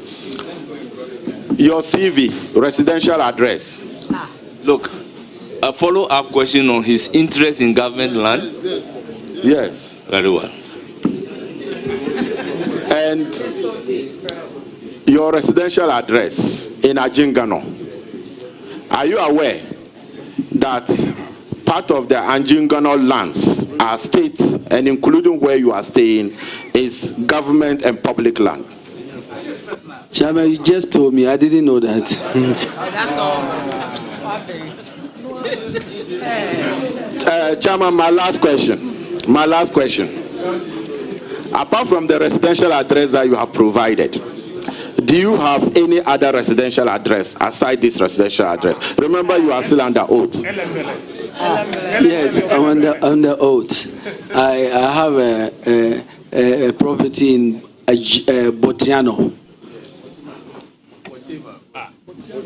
And are you aware that the Botema area where you have... It's not Botema, it's Botiano. Chairman, a follow-up question on that. Chairman, a follow-up question on that. Aside that, no other residential property in your name. Remember, you are still under oath. I have a property in Elenbele district, my house in Elenbele. Okay, Chairman, it's okay. He's my colleague in leadership. I wish you Order. It's now the turn of Rita Odolesua, Honorable. Thank you, Chairman. I wish to congratulate you on your nomination by His Excellency, the President of the Republic of Ghana, John Dramani Mahama. Congratulations. Thank you. There have been serious agitations among the people of the Greater Accra region that fortunately or unfortunately, being the country's capital, the government has encumbered many of their lands for the public good. However, over the period, these projects elapsed, or the government did not have use of these lands again, but instead of the lands reverting to the allodial owners, it is alleged that government officials and public officials ended up appropriating these lands, selling them to people, sometimes even foreigners, without recourse to the allodial owners of these lands. And I'll cite a particular example, my constituency, Dadekotopon. The chiefs are not consulted when these lands are given out. My question, what are you going to do to ensure that the policies embarked upon by the late President continued under John Dramani Mahama, His Excellency, are continued, and that those lands that were taken for the public good and the government has no use, and if the government has no use for them again, are reverted to the allodial owners per Article 26 of the 1992 Constitution? Thank you. Chairman, I think this is a very important question. And as I stated earlier, there's already a directive for a comprehensive review and a report on all these lands. I believe that the right things must be done.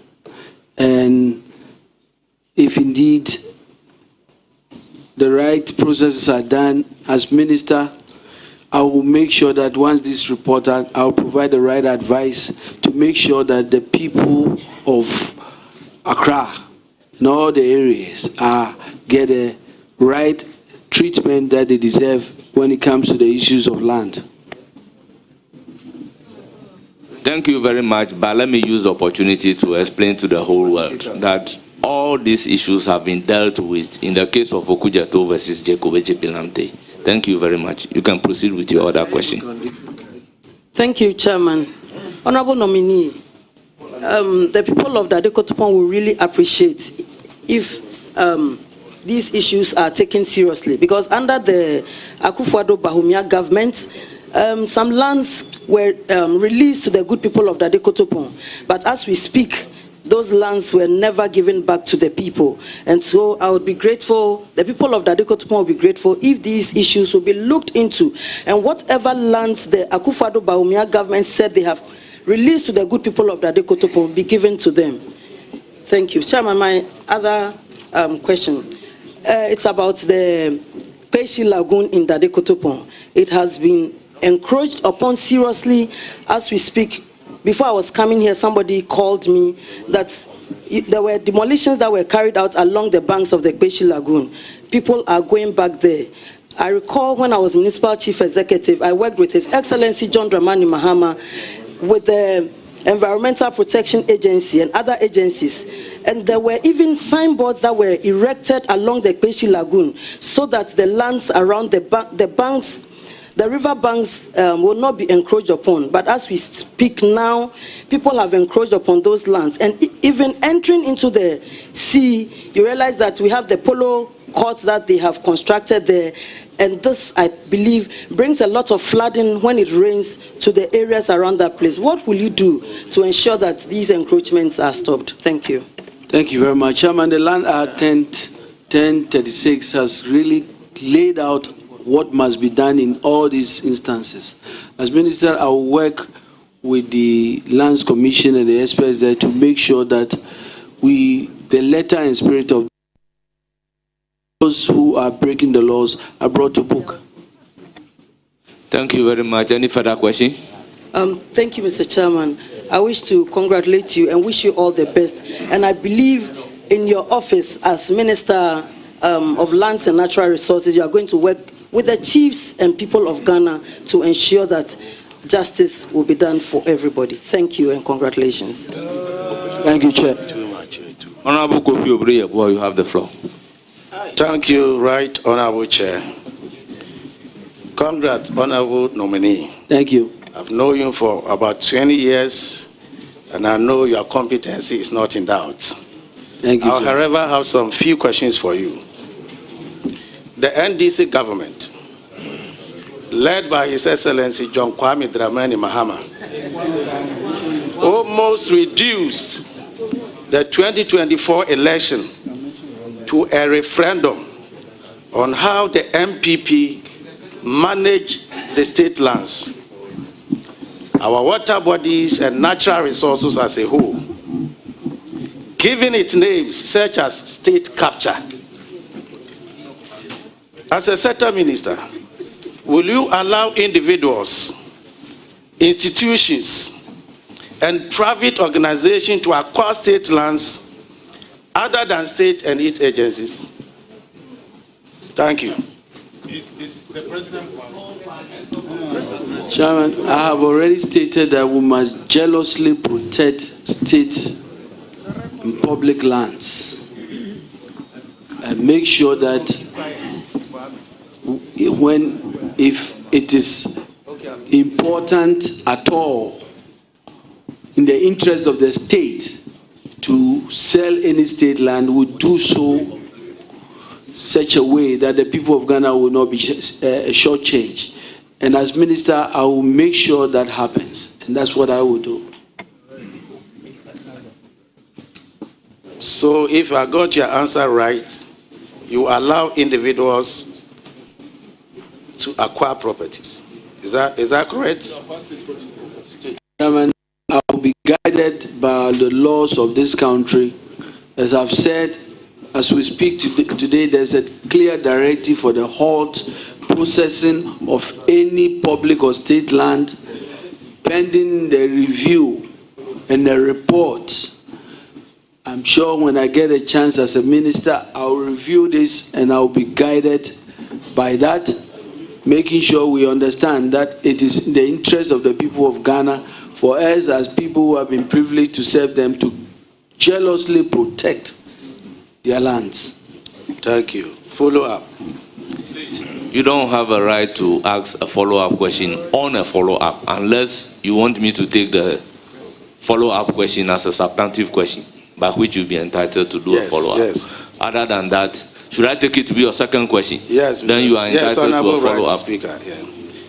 Honorable nominee, in a letter dated 9th January 2025, the Executive Secretary to the President directed the Lands Commission to immediately cease all sales, leases, or processing of all state and public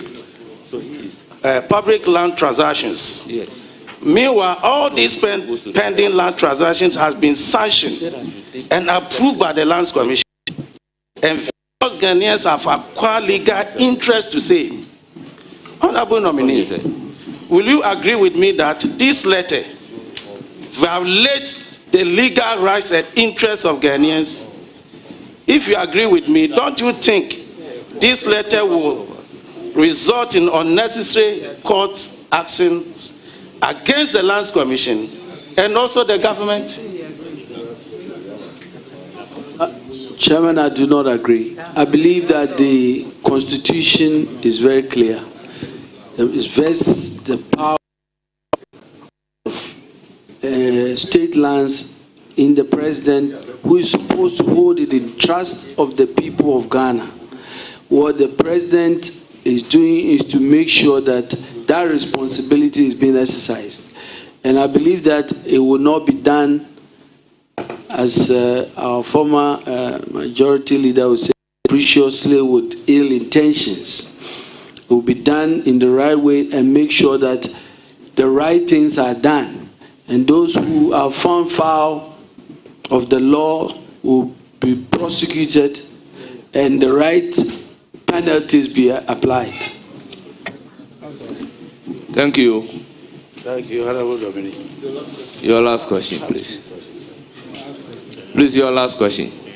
Honorable nominee, when Galamsey 5 becomes so tough, the new patriotic government placed a ban on a small-scale mining, both legal and illegal, upon assumption of office. Honorable member, do you mean the new patriotic party The new or patriotic new patriotic party, government? The new patriotic party. I beg your pardon. We place a ban on both legal and illegal mining. Upon assumption of office, honorable nominee, will you support the placement of a ban, for example, say 2 years, to facilitate the restoration of our water bodies and natural resources? Will you support such a ban? Chairman, as I've said, we know the challenges we face: degraded land, polluted water bodies, destruction of our forests. These are very grave issues. It requires a real approach. It doesn't require ad hoc measures, and I believe that we must take our time to find the solutions that will be long-lasting. When I'm giving the nod, I will do the right consultation with the experts and make sure that we take an approach that will help us to solve this problem permanently. Thank you. I would give the floor to Honorable. You have a follow-up on the Galamsey band. Very well. Not Go ahead. Galamsey ban, but on Galamsey. Very well. Honorable Minister, designate.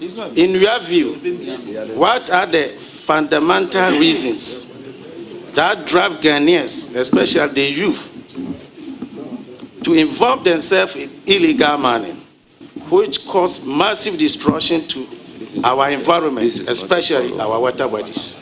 Thank you very much, Honorable Nominee. This is not a follow-up question. I'll give the floor to Honorable Jerry Shaib.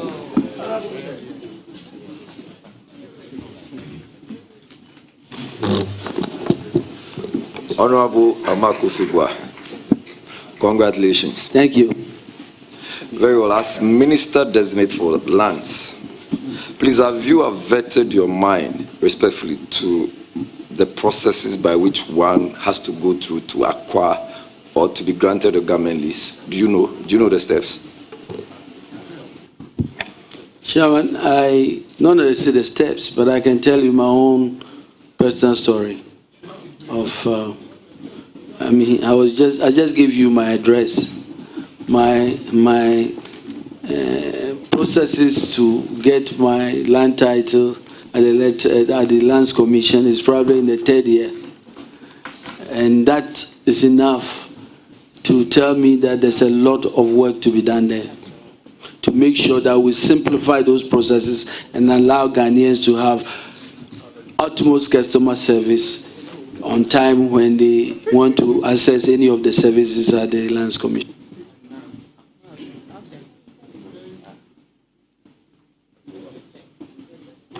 So my question was to the effect of state lands, but I'm sure perhaps you do not. So I'll depart and ask just a follow-up on the same one. So before you get a state land, you write an application to the effect. That is when you have seen a parcel. And when you do so, the Lands Commission now would conduct a search. And when the search is conducted, it will tell you whether or not the land belongs to the state or government. And when that is done, they now write to the municipal or metropolitan or district assembly in which the land is to ask for what they call the planning comments. When same is done, they revert to Lands Commission. Lands Commission now would go on to say that this land is available. They've given us a comment, it's either residential or commercial or misuse. And then they proceed to tell you that we will now go to do an assessment and an inspection. When same is done, and Mr. Chair, I'm doing this just for the purposes of, for Minister to know that it takes a lot to go through to first of all acquire, and I do not think that these processes have been departed from. So when same is done, then they will tell you this land is available, we have assessed it, you would have to pay a certain amount of money before a lease is engrossed. And that, before the lease is even engrossed, it comes to the Standing and Technical Committee of the Lands Commission. So whether in Greater Accra, Western, wherever, when they agree, before it now comes to the commission. Now the commission members debate on same before, first they debate on even the parcel of land, the size and all of that. They also debate on the assessment, the value, before they proceed to say that we'll make an offer. Mr. Minister Designate, these are the processes. My question now is that, would you think that anybody who had to go through all these processes did not acquire a land legitimately? Chairman, I think that I have been aware of the long history of the attempt by the Lands Commission to digitalize. There's something called Lab 1, Lab 2, and even there, we have not gotten to where we are.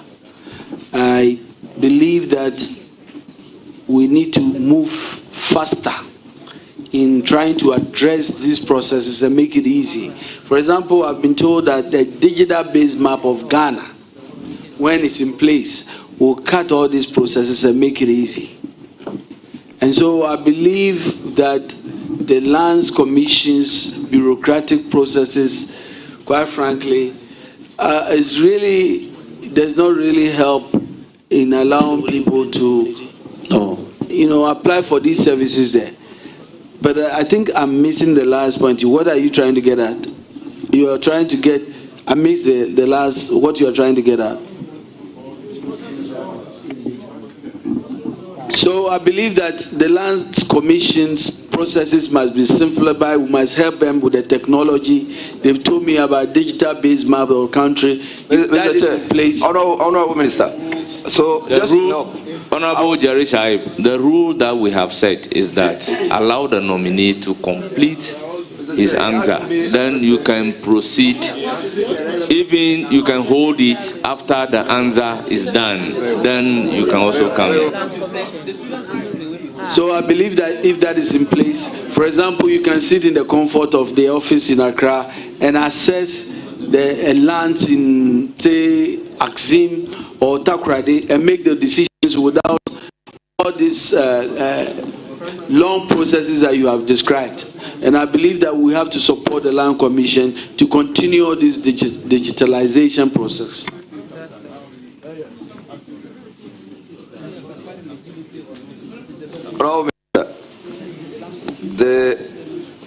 The ministry... Honorable questioner, let me remind you that you are not entitled to a follow-up question. So proceed to ask a supplementary. So this is my second question. Honorable Minister, the ministry you are going to, lands, you have about 4 other ministries that are likely to deal with issues of climate and the environment. So you have the Ministry of Lands, you have the one Honorable Mutala, my very good friend, is likely to go to. And then you have Ministry of Energy and Transitions. Is it Green Transitions? And Sustainable Change. What I'm trying to find out. And then you also have a Minister of State in charge of climate change and sustainability. Who is going to be the lead person with reference to issues of the environment and climate change? And what is going to be your role as Minister of Lands? Chairman, I think that is why all these ministers, some of the ministries you mentioned are our cabinet positions. I believe that there will be an opportunity to collaborate closely with these ministries in working out and making sure that we are effective in implementing government policy. My good friend, the nominee for Environment, Science and Technology, is a very smart man. I've worked with him on the trade committee, and we have very good working relationship.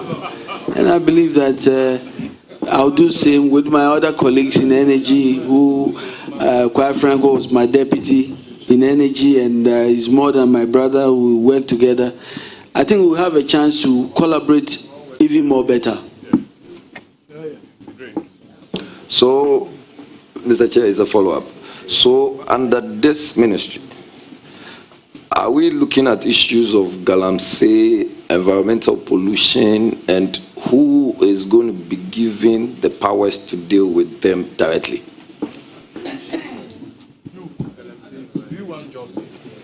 Honorable members, the nominee has answered the question to the effect that there will be a cabinet meeting. And at that particular cabinet, the president has the right to say that I want the minister responsible for environment, I want the minister responsible for lands to do ABCD. So, with due respect, we are all here. I don't know if any of us heard the leader saying that. I haven't heard that. I'm not surprised if you say that. We didn't hear that.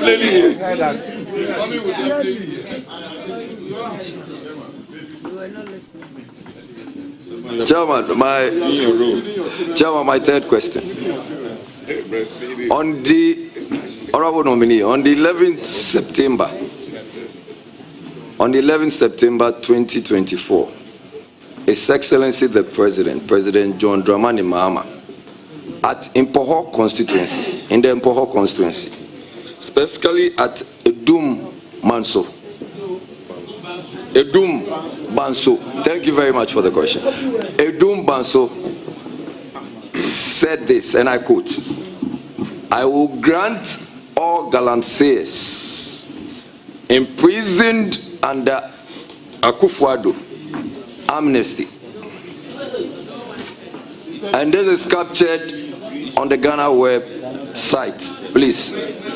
I want to know, Honorable Nominee, what would be your advice to President Mahama on this comment? Thank you very much. Are you now relying on Ghana Web? Thank you, Chairman.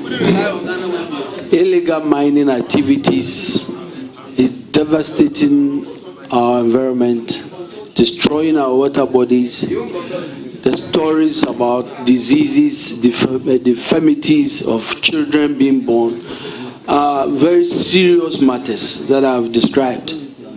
And that is why we have laid out all the programs that will give opportunity for anybody.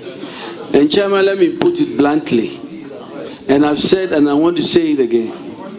This fight against illegal mining, you can call it galamsey, is going to be pursued with the support of the people of Ghana. It's going to be a bipartisan fight because it goes to the root of whether our country will survive or not. And we don't take that as a joke at all. And so let me say clearly, I think that there was a reference to making sure that those powerful forces that are always behind the small guys are dodging. That's the reference the president was making, if that's what you are trying to make. And that's the point we are making. We are not only going to make sure that people who are small guys who are working in the fields are the ones that are going to be involved, but the big guys who are buying the machines. Once we've created the avenue and the opportunity for the right things to be done, all those powerful people who are in the dark causing this havoc are the ones who deal with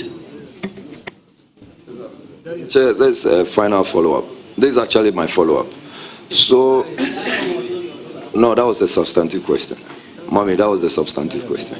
Mr. Nominee, Honorable Nominee, so these powerful people that you, as you described, do you know any of these powerful people?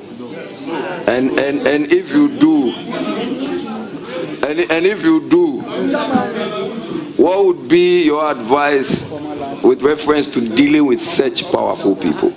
Thank you. Chairman, as I've said, we are determined to make sure, working with the people of Ghana, working with mining communities, working with our chiefs, to make sure we reset not only Ghana but the mining sector, and to make sure we do all the right things. And we are determined to do that. If you give me the opportunity to go to the ministry, I can't wait for this work to start and to make sure that our country is healed. Thank you. I recognize Honorable Mahama Shahid.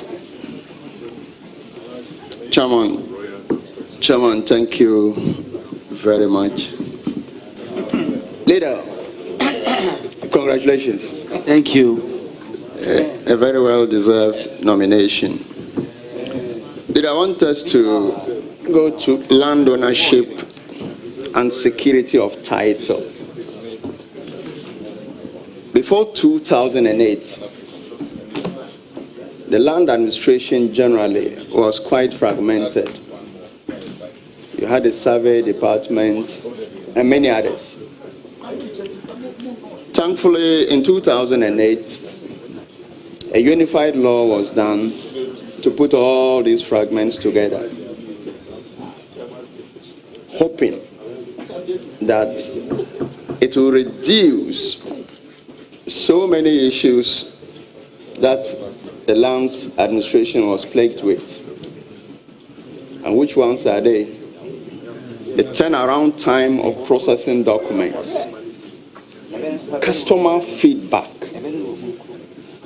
You could send your application for 2, 3, 4 years, nobody gets back to you. And importantly, the perception of bribery and corruption. So the new law was promulgated in 2008, the Lands Commission Act. Unfortunately, that rather became a monster even as lawyers, we struggle so much to navigate our way through the Lands Commission process. Tell us,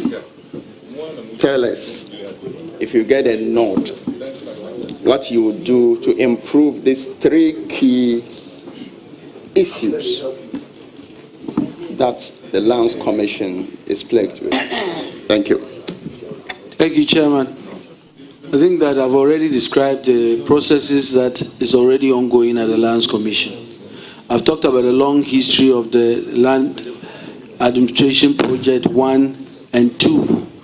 There's still a lot of work to be done to make sure we simplify the processes, to make sure that the provision of land services are at the doorsteps of the people of Ghana.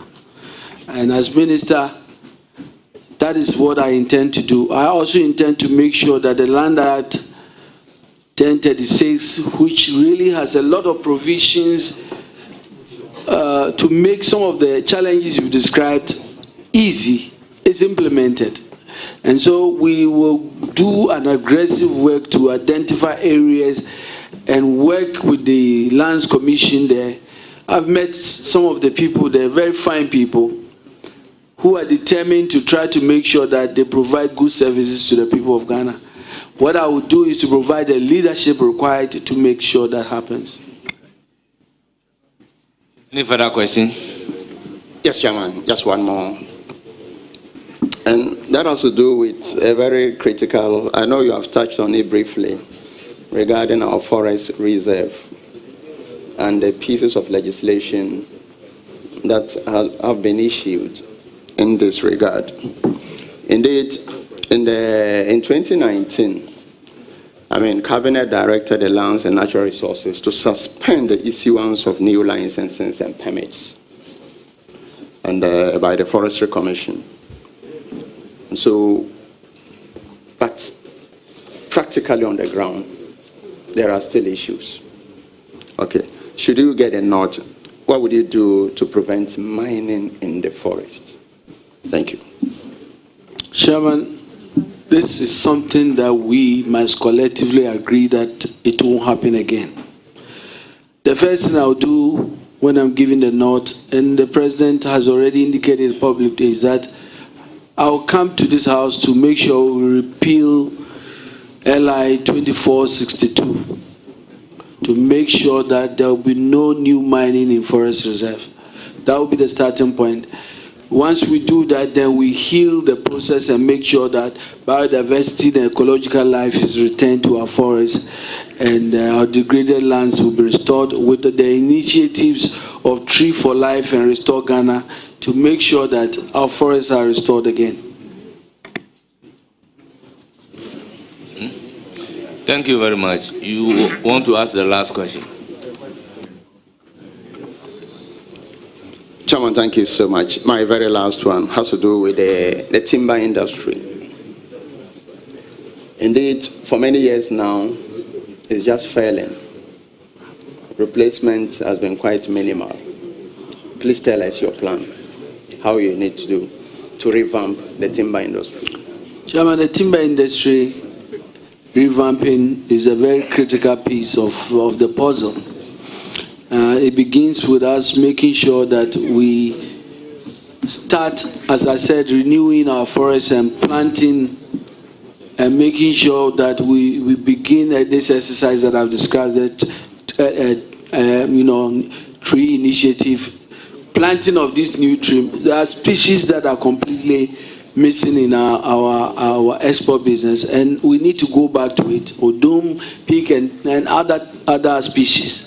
We must also embark on an aggressive program to stop the mafia in that area.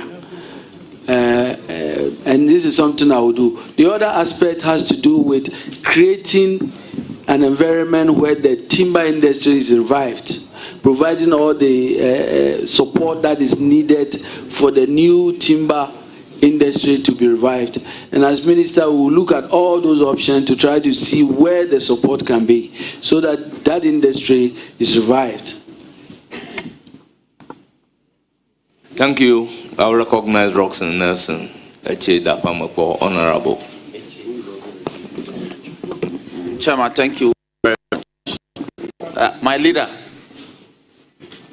congratulations. Thank you, sir. I have no doubt in your abilities at all. And so I wish you all the best. We'll be here to support you. Thank you. On the floor, anytime you bring your business. Yes, sure. My questions are framed in such a way that I just need a yes or no answer. Just yes or no. So, His Excellency promised my people as part of the campaign, and it's actually in our manifesto, areas or traditional areas that lost their land during the construction of the Akusumu Dam, for which compensations due them haven't been paid. Your Excellency has assured them that his government will refocus on that, those traditional areas that have been left out in the payment will be paid. So in South Dine, we have the Kpali traditional area and the Tongo traditional area, as well as Kweve. They've lost land. They have not been paid their compensations. Will you consider expediting work on that promise so that my people can be paid? Chairman, yes, I'll be happy to do so. Brilliant. Now, we have also considered or bemoaned the fact that land registration, you see, land is a source of revenue for the state. The more people register, the more revenue we generate. Now, individual landowners in the new Land Act are encouraged to register their lands, even to the remotest areas. So will you consider establishing land registration offices at the assemblies? So as we have district health directorates, GES, would you consider having a land registration directorate at the district offices so they can assist our rural folks who own farmlands, family lands, individual lands, two lands, so they can register them? Registration center will be closer to them. They are not put at great expense in going through the processes to having their land properly registered and demarcated. Would you consider that? Thank you, Chairman. Chairman, this is very, very important. And the Lands Commission itself has been working on expanding services. And I believe that this is a very important first step. The people of Ghana must have these government services at their fingertips, at their districts. And as our country grows, with the effort to get the government at the district levels must also be deepened. And as Minister, I intend to work with the Lands Commission to fulfill that. Thank you very much. Now, would you also consider revising the existing system regarding how land title certificates are issued? It's too laborious and time-consuming. Would you consider revising that system? Surely, as I said earlier, we need to. There's been an effort at digitalization. And as I said, a digital map, a base map, will simplify these processes and allow, I mean, as it is, if you go to the Lands Commission and you are looking for a particular file, and they will tell you, come next week, because that whole 2 weeks, they are looking for the file. We must get to the point where... So you consider revising it? Definitely, definitely. Thank you. Now, oil has been found in commercial quantities in the lower Voltairean basin, the Qatar area. As we speak, the country and are in negotiations regarding some maritime disputes. I believe that you consider, when you get the nod, and you will get the nod, you consider prioritizing this process so that that negotiation can be concluded expeditiously, so oil exploration activities can take place in the basin. You consider that? I mean, that should be a top priority. As I stated earlier, yes, they want me to say. Okay. Chairman, my last follow up on the last question. Yes. A follow up on the last question. Yes. Which one? Last question? Yes, my last question. Now, there will be a need to improve the land demarcation in that coastal area, in the Keta Avu Lagoon area, because when exploration begins, you know of the environmental impacts, whether adversely or otherwise. And you also consider remapping and redemarcating this environmental land use and reuse and all that in the area for purposes of the exploration. You consider that? Yes, please. Thank you very much. Once more, I wish you all the best, my leader. Chairman, Thank you. Thank you, Honorable Patrick Yabuama. You have the floor. Thank you. Congratulations, Kofi. Chairman, you need to protect your member from undue harassment from the member from Pusiga.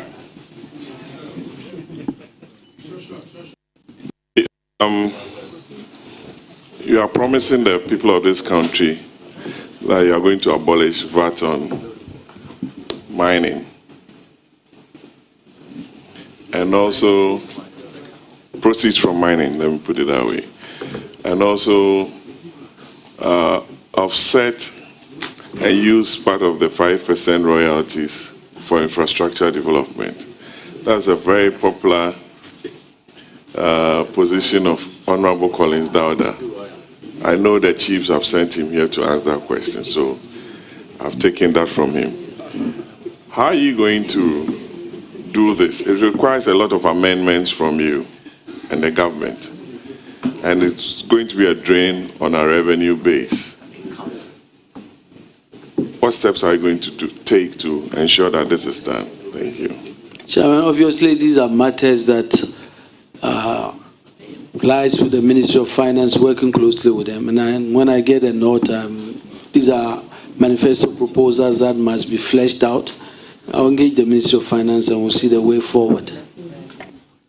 Second question, no follow-up on the first one. Which aspects of the Lands Act are you going to seek amendments to on the floor of Parliament?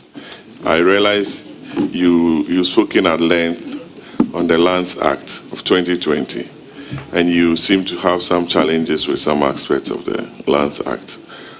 Which aspects do you have issues with, and what amendments will you be bringing to the floor?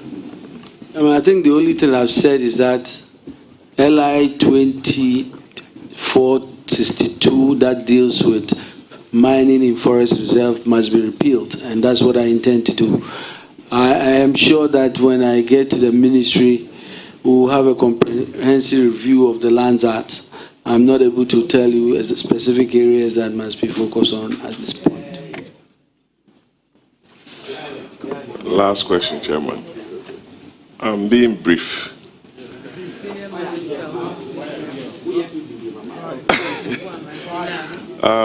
There is a policy in your manifesto on the extractive sector. And there's also a policy position on the salt industry. And if you look at Article 2681 and 2, you require a certain number of MPs to ratify some of these concessions, transactions, and dealings. It's a very difficult hurdle to surmount. And it's hindered a lot of ratifications on the floor. Do you think, as a House now, we should look at lowering the threshold to enable a lot of investors coming into those sectors, salt and other extractive industries. I wish you the very best, Kofi. Thank you. Chairman, these are finite resources, and I think that threshold is there for a good reason. We must all agree that this is the position that is in the interest of the country.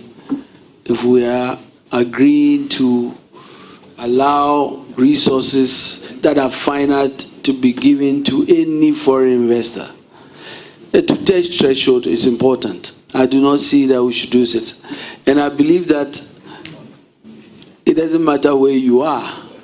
The interest of the people of Ghana must always guide our decisions. And so if the agreements are going to be right, there's no point in reducing the bar at all. Yeah. Thank you. The chairman gave me a follow-up.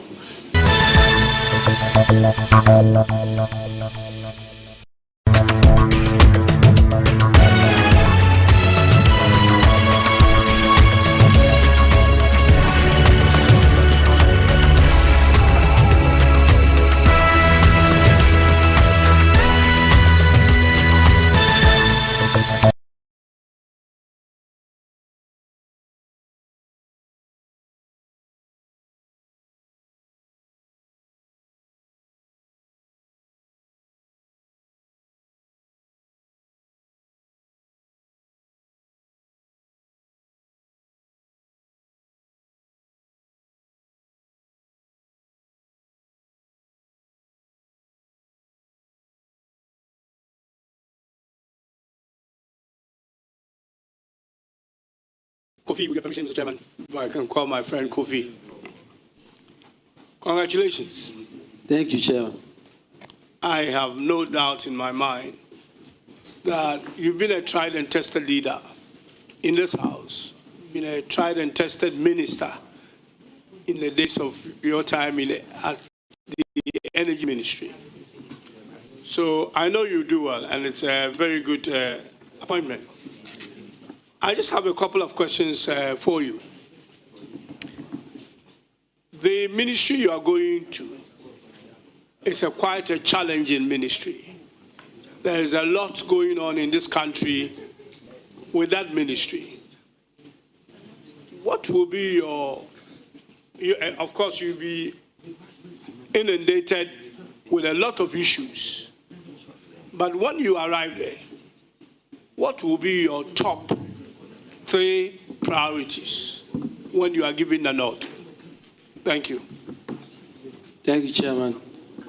Chairman, the first priority is to stop the bleeding and make sure that we bring sanity in the mining area and allow legal mining, and make sure that in areas where water has been polluted, we heal our rivers, we heal our water bodies, we heal our forests and bring back our biodiversity and ecology back, and even plant more trees, and continue the process by making sure that finally we are able to get people in all these mining areas to accept that the way forward in this country is not to destroy our forests and our water bodies, but if you are interested in mining, there's a better way to do it.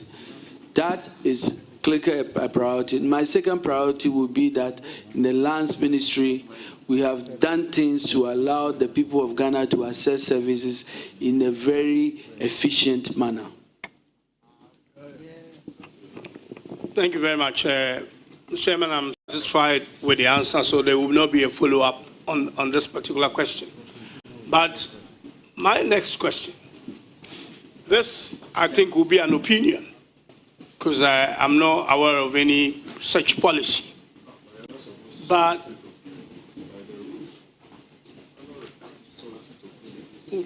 can I ask my question?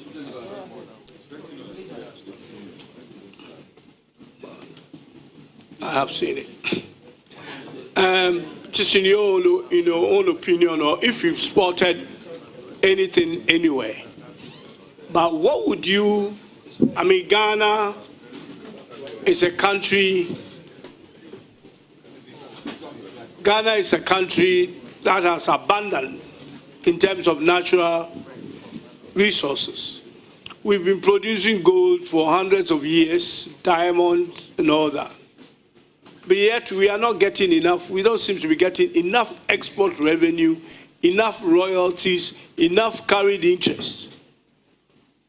What will be your priority in terms of the table of minerals that I have mentioned, that you will focus on or to add on to what we are already doing to make sure that we expand our export revenue base and also be able to get all the other benefits that we get in terms of carried interest and royalties? Thank you. Thank you, Honorable nominee, it is not your opinion, but your priority. Thank you, Chairman. Chairman, I think it's a very important question. There are a lot of new minerals we describe as green minerals that are very critical. But Chairman, I think we talked a lot about lithium. There's salt, there's clinker, there's clay. We must look at these new minerals as an opportunity to basically change the narrative and make sure that new minerals are where we are going to really, we must add value to the things we have comparative advantage and change our story. I've said that if we discover new mineral today, we say that we are looking for those who will come and add the value here. And I tell you this, if we insist that that's all we want, we will get the companies that will do that, so that the industries that will create the jobs and give us the ultimate advantages in terms of value is what we will create. And so going forward, I think we must take the past experiences and look at these green minerals as an opportunity to transform our country and change our economy. And as minister, that is what I will drive. Thank you. Mentioning lithium, you are right, discovered lithium in commercial quantities, especially in the central region. Agreements are being signed, more will be signed in the future. As a minister, how would you ensure that the agreement that we sign, the opportunities that are created in the way of jobs and other proceeds that we get are actually done in the interests of all of us in Ghana, but not a selected few? Thank you. Thank you, Chairman. Chairman, I think that this is a very important question. These big investors that are coming to Ghana to negotiate these agreements are coming with top-notch firms and lawyers. I think Ghana must also be ready to go to the negotiating table with all the experts in the world, the best practices in the world, to make sure that we understand that when we are doing these negotiations, we are doing it for over 30 million Ghanaians who have given us their trust to make sure we can make the right decisions on their behalf. As minister, I will be guided by this principle in any negotiation to make sure that in all of these negotiations, Ghana wins. Honorable Emmanuel Armah Buah, I wish you all the best in your new ministry. I know that you will get through, and I know you do a good job for Ghana. Thank you. Thank you. Now, the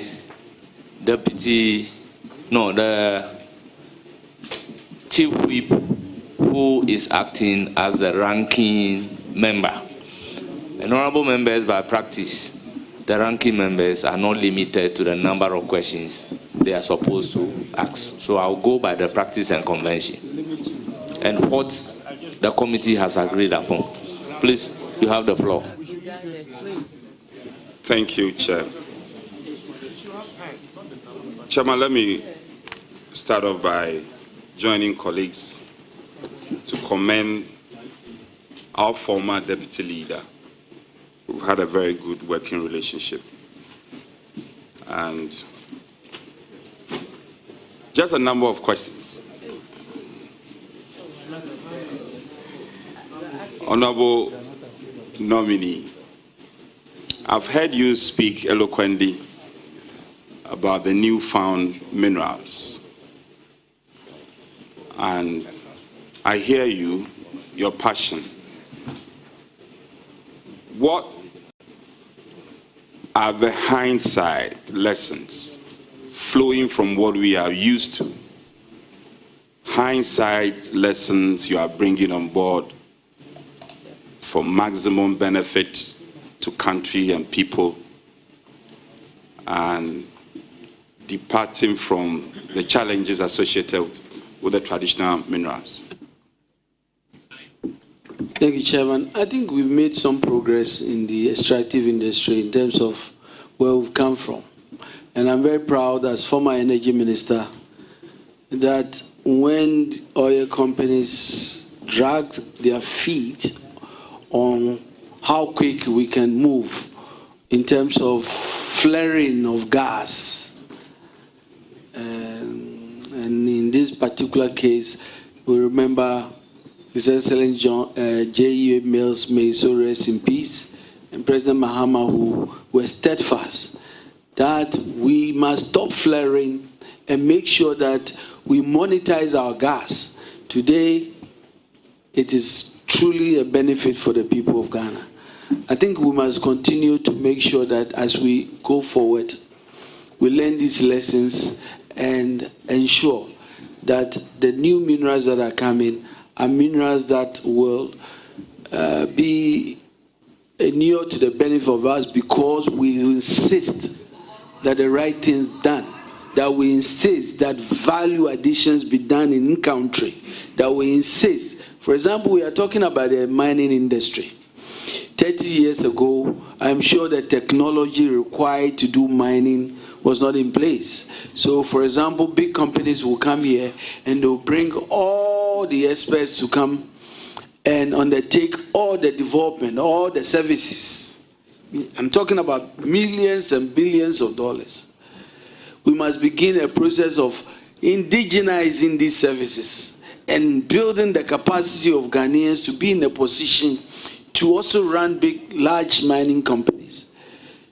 I believe that we can do that if we get and set our minds to it and put in systems that support indigenous Ghanaians in this effort. And as minister, and I think with my record as a key driver of local content, I think I want to bring that in the mining sector. Okay, so you mentioned indigenizing the sector, and you were in leadership in the 8th Parliament. So you were aware of the lithium agreement that was brought. The former deputy minister has spoken to the content in parts, chiefly 30% dedicated local participation. How do you appreciate, or what lessons can you glean from the lithium agreement that was brought by the MPP administration to Parliament, in the 8th Parliament? Lessons. I think we must take these matters on a case-by-case basis. And as minister, as I've indicated, I am going to this ministry with a mindset that negotiations must, of necessity, make sure that Ghana, the people of Ghana, have all the advantages, that will build Ghanaian capacity, that will make sure that in-country spend is increasing every day, that will make sure that we position even the private Ghanaian private sector to be in a position to do some of these works. Because when they do, their capacity, their revenues, and the money they get stays in this country.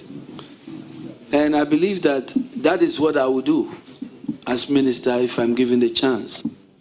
Okay, Honorable, your then minority, some of your colleagues on the Energy Committee then relative same lithium agreement. We're not in support. And it's not debatable. It was a fact. They were resisting that agreement.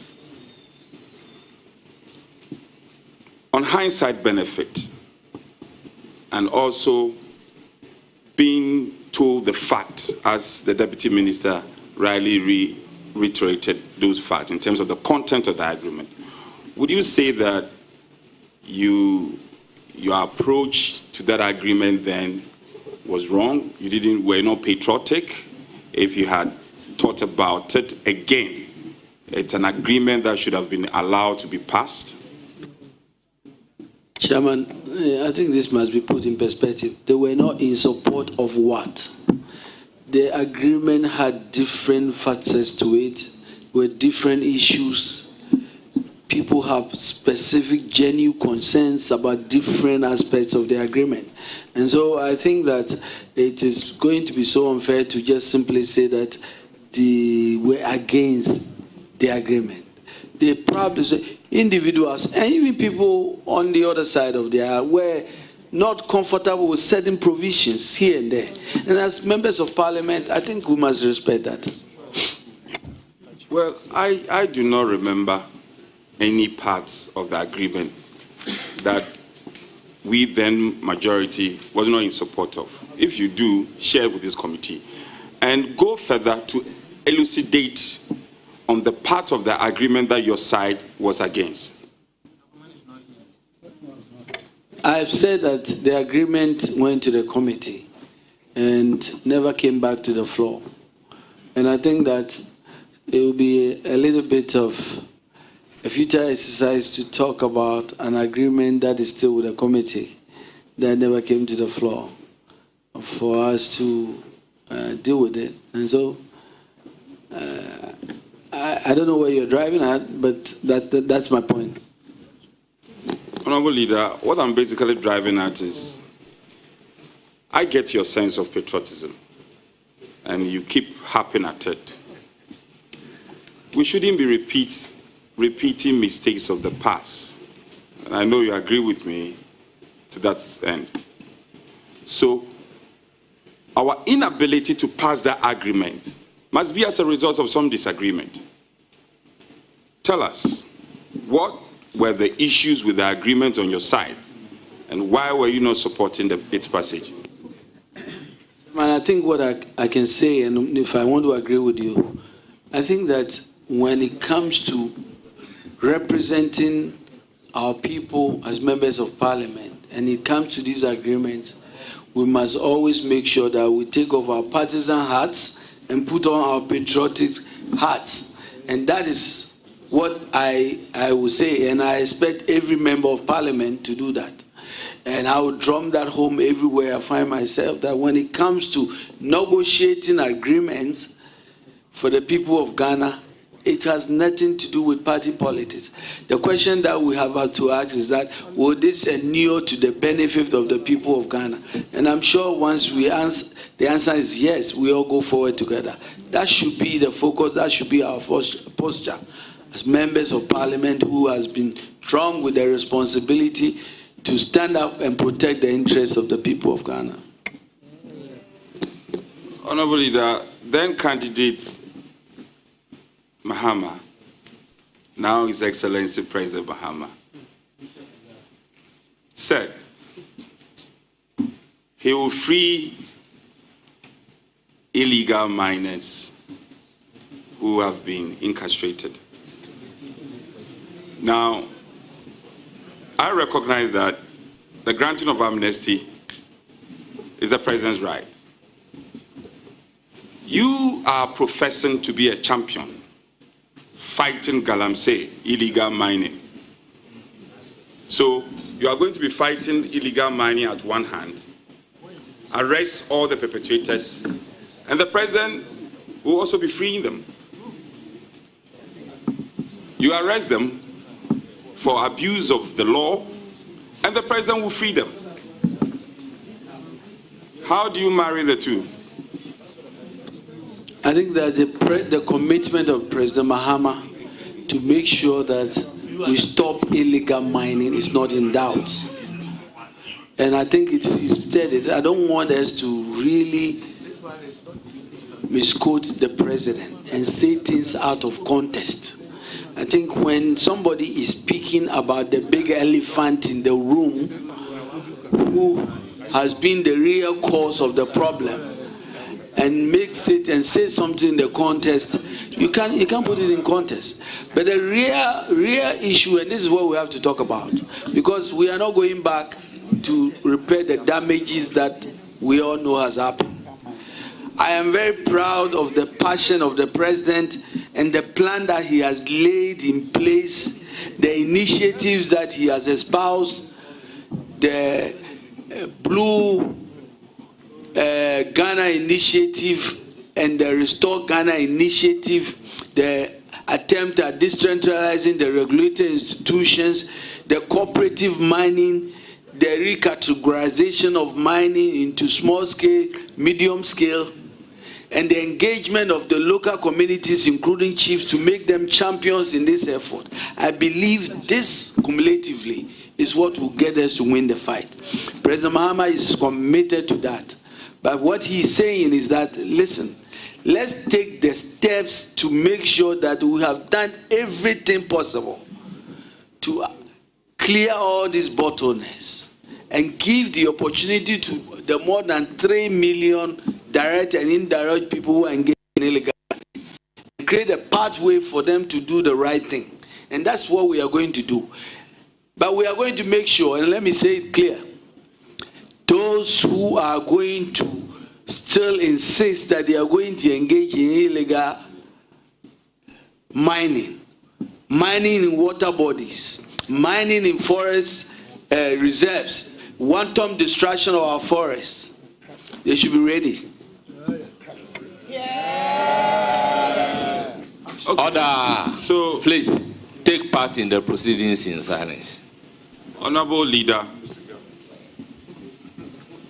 your endless narratives, we are going to do the right thing, we are going to make sure the water is clean, we are going to... Well, that... Leader, with all due respect, how do you describe that to be endless? Chairman, would you allow me to ask my question? Let me build my foundation. Let me build my foundation, speaker, if you may. Mr. Chairman, allow me to build my foundation. So you kept on mentioning very beautiful things. I will ask my question, so just be tolerant.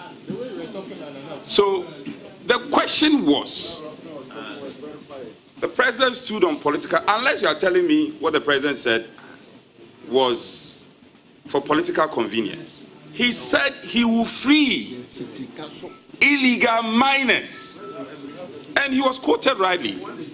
Now my question to you, leader, is you have been heard saying all the things you are going to do, and then you said that the president said it in context. I heard you. What is the context in which the president spoke then, and what context are you speaking now? I think, Chairman, as Lands and Natural Resource Minister nominee, what I'm looking forward is the enormity of the challenges in front of us. And I'm not here to talk about political platforms. I'm here to talk about solving serious problems that confront the people of Ghana. I'm here because I know where President Mahama's heart is. I know it through the policies he has espoused. I know the things he has said that has given him the mandate of the people of Ghana. And I'm here to tell the people of Ghana that the new government is committed to ensuring that there will be no new mining in forests reserved. The new government is committed to make sure that we protect our water bodies with new initiatives. The new government is going to make sure that we reclaim our degraded lands and give a pathway to help individuals who want to be in mining to do it legally with the support of government. but we will ruthlessly deal with anybody who decides that he will not follow the law. Illegal mining will not be tolerated. It doesn't matter your political party. That's a beautiful one. And you are also on record. Now let me proceed to your CV. I'm sure you have a copy before you, or you are very familiar with it. Page 2 of your CV, coming under leadership position held. And E, I'm interested in E, ranking member, Parliamentary Select Committee on Mines and Energy. You must have achieved something with that as a ranking member then. Would you, let me build a question for you. Will you apprise this House in the face of all the beautiful things you've said or spoken to in terms of mining, protecting flora and fauna, our water bodies and all that? Are there things you can boast of as achievement when you were a ranking member on the Mines and Energy Committee in this context? Chairman, I'm very proud of my record as ranking member. I work closely with the chairman Aden of the committee to prosecute the agenda of President Akufo-Addo. And we made sure we did that in a bipartisan fashion, making sure that the issues that came before us were in the interest of the people of Ghana.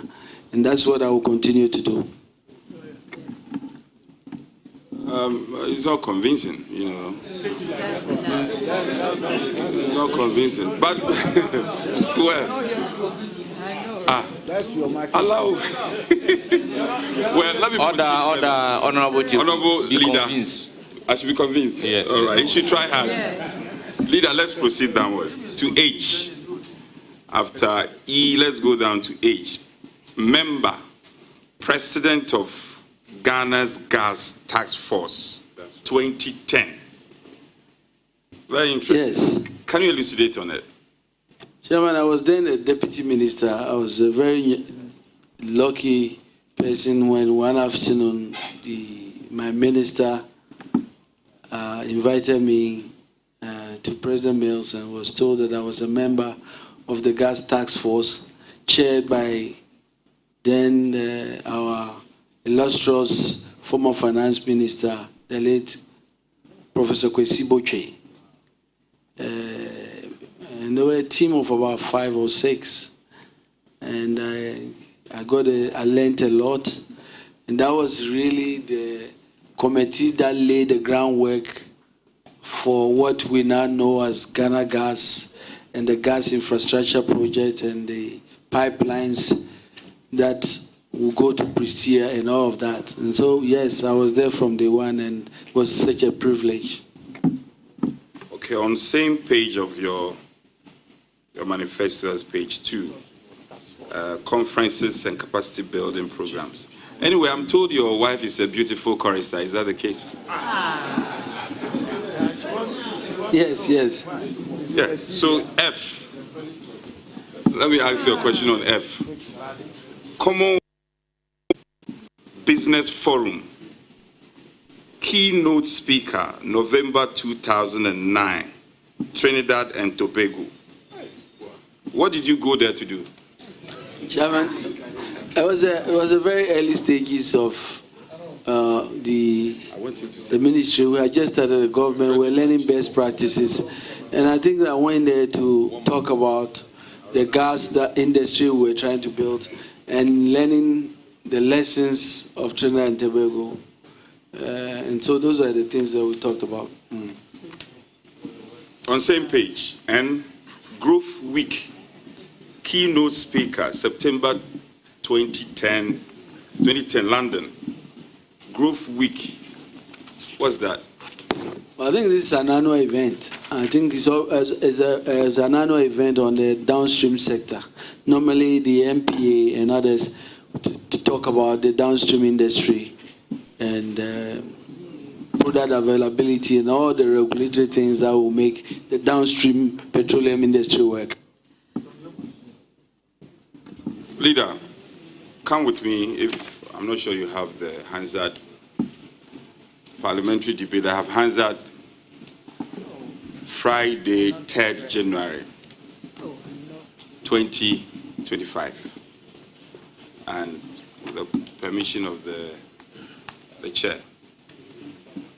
I want to quote extensively your words. Deputy Minority Leader, Mr. Emmanuel Kofi Armah Buah. Mr. Speaker, I am grateful for the opportunity to thank His Excellency the President for the message on the state of the nation that he has just delivered. Mr. Speaker, I need to remind you that the people of Ghana have already given their verdicts on the true state of the nation, and you got a good cheer for that. And that verdict was very clear. Economic hardship, huge debt, overhang, high youth unemployment, hopelessness, and more. We have come to the end of the road for what has been undoubtedly the worst government under the Fourth Republic. And you got a good cheer for that. Mr. Speaker, this abysmal record was confirmed on 7 December 2024 when the people of Ghana returned the most overwhelming and emphatic vote of the rejection of a government ever witnessed under the Fourth Republic. That should be calm. I have engaged you extensively on this matter. It was a very emotional moment for a president who was exiting. And you know that it was not all hopelessness under His Excellency President Akufo-Addo. You have spoken in admission of some of the high things President Akufo-Addo did, the free SHS and many others. Sitting in this chair now, the benefit of hindsight and reflecting deeply, would you say that these words were harsh on the outgoing president?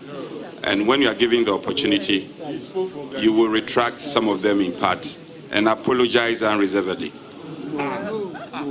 Thank you, Chairman. Chairman, I have enormous respect for President Akufo-Addo and any president that will occupy this highest seat of our land, because the decisions that they are confronted are enormous and grave. And so I don't think we take that lightly at all. As deputy majority leader, I had a duty that day. And I believed, and that's what I thought, I believe those were words that resonated with the people of Ghana. Now, if there are words that came out that sounded in any way disrespectful, I'll regret it, because the intention was never to disrespect the president at all. It was simply to talk about the government of the day. And yes, obviously, there were very good things, some things that were done that obviously we can talk about, that were right, obviously. But I was reflecting the views of the people of Ghana, who felt that they have gone through so much hardships. And that's why the reference was to his government and not to his person.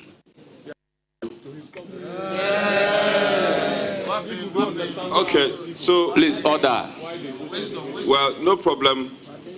I hear your colleagues cheering you. That's fine. That's fine.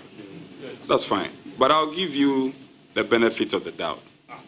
You've spoken in context, and in part, I get the sense that, well, you were only a conveyor belt, conveying the aspirations and the views of people, of Ghanaians. But as a leader, you also had a responsibility then to pick and choose and to convey what was edifying and to only convey what was important at that time. It was a significant and a very emotional moment for us as a country. Reflecting deeper, would you say that some of your words were harsh and not acceptable? I think I have answered it very well. But words.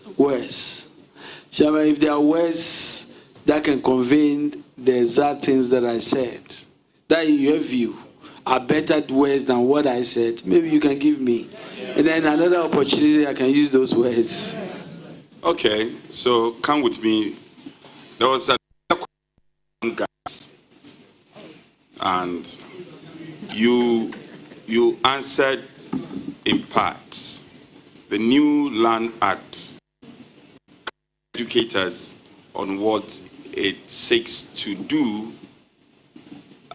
or deal with issues of land guards. What does the Land Act aspires to do, and what is your view on what should be done?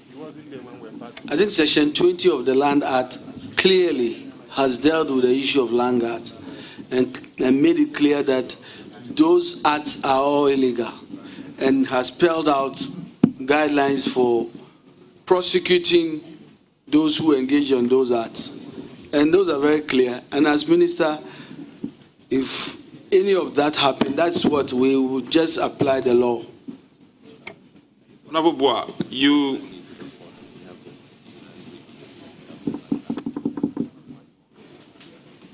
Honorable members, we have an act dealing with vigilantism, and then we also have a Land Act. These are two separate laws. You earlier admitted that the involvement of chiefs or traditional leaders in dealing with mining challenge will be topmost in your scheme of things. Can you explain the role the chiefs will play vis-a-vis the law or our laws? Well, I've given you the example of the current structure. For example, where persons will get prospecting licenses, and the first time they are going to, the chief is meeting them, they've gotten the license. They now go to the chief to take them to where that land is located. I'm saying that that structure is problematic in the first place. Can we do it in a way that before that license is given, the input of the chief and community leaders is part of the process of issuing that license? So, for example, we won't have a situation where we'll go back and write a petition to the Minerals Commission and say, the prospecting license area you've given to this person cannot, because the river is too close to the area you've given. The cocoa farms are too close to it. And so the paradigm shift or the change I talk about is to make sure that we decentralize this process. We get this feedback early in the process before these licenses are issued. Minister, do you appreciate that there's a difficulty there, especially in its implementation? Anytime you come up with ideas, new ideas, there's always problems with the concepts. But I'm sure that, as I said, these are early times yet. I'm going to go to the ministry with lawyers, with experts, and I'm sure that I will get the benefit of the advice and to make sure we can fine-tune this, making sure that we work within the laws and making sure that in areas where there's conflict, we address it. But I think that some of the ideas I'm bringing are things that we can look at. Leader, you earlier bemoaned the involvement of the military in the fight against Galamsey. There are times you need them and they are not there. You said that, maybe you've forgotten. Then there are times they come, let me put it in perspective. There are times they come and spend a fleeting period and go off. You said that. And then when they are needed, it becomes difficult, kind of. What will you do to sanitize the situation going forward as a minister when you approve of? Chairman, I think that we saw some of the experiences of, is it Galamstop, where some of what happened,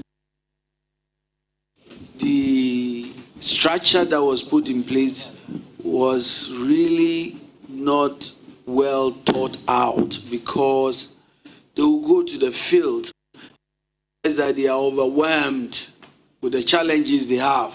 They will be calling for backups. We've seen situations where soldiers have been overpowered.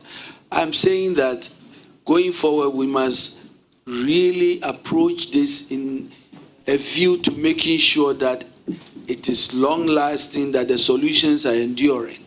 So, for example, I talked about making sure, knowing that we can get the soldiers to patrol rivers permanently, what can be done? And I'm proposing that the same way that we have forest guards, we can have well-trained water wardens or water guards that are trained to understand the challenges we face, so that even when the soldiers come and go, there's always constant monitoring. We're using modern technology to make sure that the soldiers are brought in when needed. So these are ideas that I brought up, but these ideas will be fleshed out when I get to the ministry, when you give me the chance. Leader, there are all manner of ideas, and you must premise your ideas on the unique happenings in our country, vis-a-vis best practices. Have you thought about best practices? Clamping down on destruction of water bodies, illegal mining, so that it just doesn't become ideas, but the ideas are premised on well-founded, tested, solutions. Of course, Chairman, that's exactly what I will do. When I get a chance to be at the Ministry of Land and Natural Resources, I'm sure you'll be invited to bring all your ideas. We'll be open to all these new ideas, best practices, because our goal is to make sure that we get the results right. Can I assure you that the minority, we have well-prepared and good alternatives? So, not me as a person, me as he's speaking, me as minority. Chairman, would you speak for him? That's what you say. That's the understanding I get. So when you consult us, in fact, the minister was here a while ago. The Honorable Obri is here. I see my good friend Kwesi Kunedu and Prechum. All of them are very experienced. So if you'll be humble enough to reach to us, I will not be unnecessarily partisan. We'll give it to you pro bono. What do you say to that? Well, Chairman, it's not the ideas, it's the results. And I've already described giving you your scorecard. Degraded land, polluted water bodies, our forests completely gone. That's the results. And so that's what we are going to try to turn around. In fact, I heard you loud and clear. Now, on your thinking on Ramsia site, you know the ecological effect and the overarching effect on protection and preservation of biodiversity. Ramsia sites are day in, day out facing destruction all over the place. There are a number of places in Osu that are being encroached upon, and you do appreciate their relevance. Do you have specific plans to dealing with that? I think that the laws are very clear. I think we need to strengthen and tighten enforcement. We need to make sure that the laws in the books are applied. Working with the experts there, I think that's what we intend to do. So let me just assuming your high-ranking party official or party apparatchiki is encroaching on the Ramsia side, and you have been told, and the person is well connected, what will be like big fishes, big fishes, And for instance, your party chairman, assuming... I remember my party chairman will not encroach on any land. Fine, that's fine. Chairman, thank you very much. Maybe let me use you as an example. I will also not encroach on any land. Okay. I'm a law-abiding citizen, yes, and I will not go encroaching. And you see, we are law-abiding, so no encroachment. All right. Well, let this day be written. Let this day be written down. That on a day, a certain minority chief whip asks you this same question. If a big party apparatchiki is caught in the fish, what would be your approach? Chairman, this morning I swore by the Bible to defend the Constitution of the Republic of Ghana and make sure that the right things will be done. And as minister, I'll be focused on that. Yo, hallelujah. Honorable Leader, you spoke about vegetation. I'm an environmentalist, and it's something that is very dear to my heart. The past administration did a lot. We had a Green Ghana Day. At the time, Parliament had to go on break for all of us to support in our constituencies, the planting of trees and all that.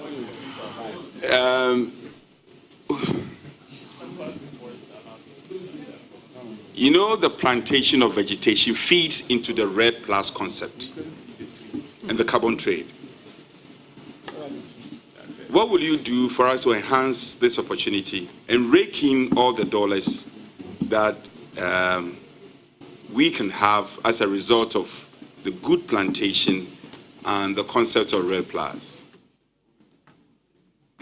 This effort at restoring our vegetation and bringing ecological life back, our biodiversity must be consistent. The Green Ghana event is celebrated one day in a year. I think that the effort must be consistent, must be on a daily basis, must be part of us. And I think what we have to do is together inculcate the habit of making sure that we restore Ghana and green Ghana, not on special occasions, but on a daily basis. We'll bring in policies that will really focus on this and make sure that it is part of our daily life, to make sure that we see our environment, tree for life, with our water bodies blue and green all around us. Do you know that it is required that every household must have 25% of the land area with trees? How do we make sure that every Ghanaian understand that wherever you live, check and make sure that 25% of your land area is covered with trees? These are the efforts we must really start making to get all of us to get to that point where we are proud that, yes, we have really recovered all the ecological loss and the biodiversity that eluded us for so long. So that's what we'll be doing. Okay, so plantation becomes a way of life. Even where we had it as ceremonial, we had challenges. Not just the planting, the nurturing was also a challenge. Have you reverted your mind to the financial imperatives and the demands in this context? Chairman, yes, well, every time there's a will, there's a way. That's right. And we must have the will, there will be a way. It's not just about saying where there is a will, there is a way. Yes, we all know that. That cliche is known. We all know it. Tell us specifics. And I mean that. Be specific. What are you going to propose in terms of specific solution? You are departing. Can I finish? I've made, with respect, let me finish. 3 major proposals. Can you let me finish my question? Yes, thank you very much. You said we are going to depart from what we are used to. We are going to depart from that. So Ghanaians want to know, what are your solutions? We've heard you say, oh, we are going to do this. The things of the old, it will not repeat itself. Yes, we are tired of hearing that. Give us specific solutions. When I've brought 3 very important proposals, there will be the Tree for Life initiative. This is not just focused on the forest and restoring the forest. We are bringing it to every individual household in urban areas to inculcate the habit of planting trees all around us. And I've given you an example of what that's done. We are going to get everybody excited about doing this, about greening Ghana, about planting trees. And as the young people will say, we are going to make it cool, real cool, to make sure that we are all green around. And if we are consistent and focused, we can achieve that. What is your plan towards exploitation of salt as a mineral? Chairman, I've already said that we need to make sure that salt exploitation is very critical, and it's one of the minerals that will help really change our country. And so we must do it well, but we must do it in a way that will not only benefit our country, but will also benefit the communities in the areas where this salt is. We're going to look into that to make sure. And then as we are doing it, we do it in a way that makes sure that it adds value. We create industries that will come out of it. That's where we create jobs. That's where we empower Ghanaians. And that's where the focus will be. Okay. Leader, come with me to page 78 of your manifesto. And the chairman will permit me to just make a quotation. The next NDC government would abolish the community mining system, which is highly partisan, exclusive, and defeatist of its own purpose, and establish artisanal small-scale mining corporation for community members interested artisanal small-scale mining. You had earlier intimated to decentralize the mining process, and at this point, you are also seeking to abolish community mining system. How do you marry the two, or the two Chairman, statements? I've already described the reasons why the community mining was just in name. You know, how do you have community mining when nobody in that community knows who owns that mining? The community mining that was envisioned, that's a good idea. But its implementation was a complete departure from that idea. And I gave you the example of my own constituency, how it was implemented. A company is selected by the district chief executive, who has all his machines and capacity. They've negotiated and getting a piece of land, and then they've already negotiated the percentages. I'm not sure how many people in the community were part of negotiating the percentages. Then at the end of that mining, you know, young people in that community will go there as by-day workers and work, and they will pay them 50 cedis or whatever. But at the end of the day, they will be there and they will go and say, community, this is your money, 100,000 Ghana cedi. How much did you get that you are bringing me 100? I'm saying that the departure from this is a program that is going to truly involve the community, in the sense that this is not going to be something driven by some businessman. because we have already given the capacity and sensitization and the training to the community. We have given them the decentralized regulatory escape to register their mining company.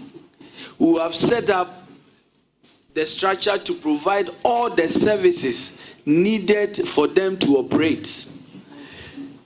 They will be in the lead, the chief, the assembly members, the community. They will be the drivers, and they will be mining because we have already identified mineralized areas and all the services they need around. The gold board that we envision will be available to provide the support for them to make sure they are not only paying what they need to pay, but they are also selling the gold at the right market value, empowering them. That is truly what community mining should be. And that's what we will do. I see. All right. Honorable nominee, interestingly, you mentioned the gold board. You mentioned it in passing. Now, and your manifesto states in part that the gold board will seek to regulate small-scale mining, amongst other things. Yes, it's there. It's captured in your manifesto.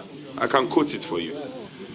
Now, you are also aware of the Minerals Commission as one of your agencies. Are you not sure what you should be seeking to do? Is the strengthening of these agencies, by way of resources, capacity, training, and all that. So, creating another body, gold board, another animal, gold board, won't they be fighting the already existing Minerals Commission as an agency that is backed by law? You don't think so? And if you don't, you have to explain in detail. Thank you, Chairman. Chairman, you know, anytime you have new proposals, I was here in Parliament when JISDEC was being proposed. You know, the original proposal had all sorts of issues that had to be addressed. There were seeming conflict and other things. By the time we sat down and looked at it, all those were ironed out. I think these manifesto proposals are proposals indeed. We now have to go back to the ministry, engage the experts.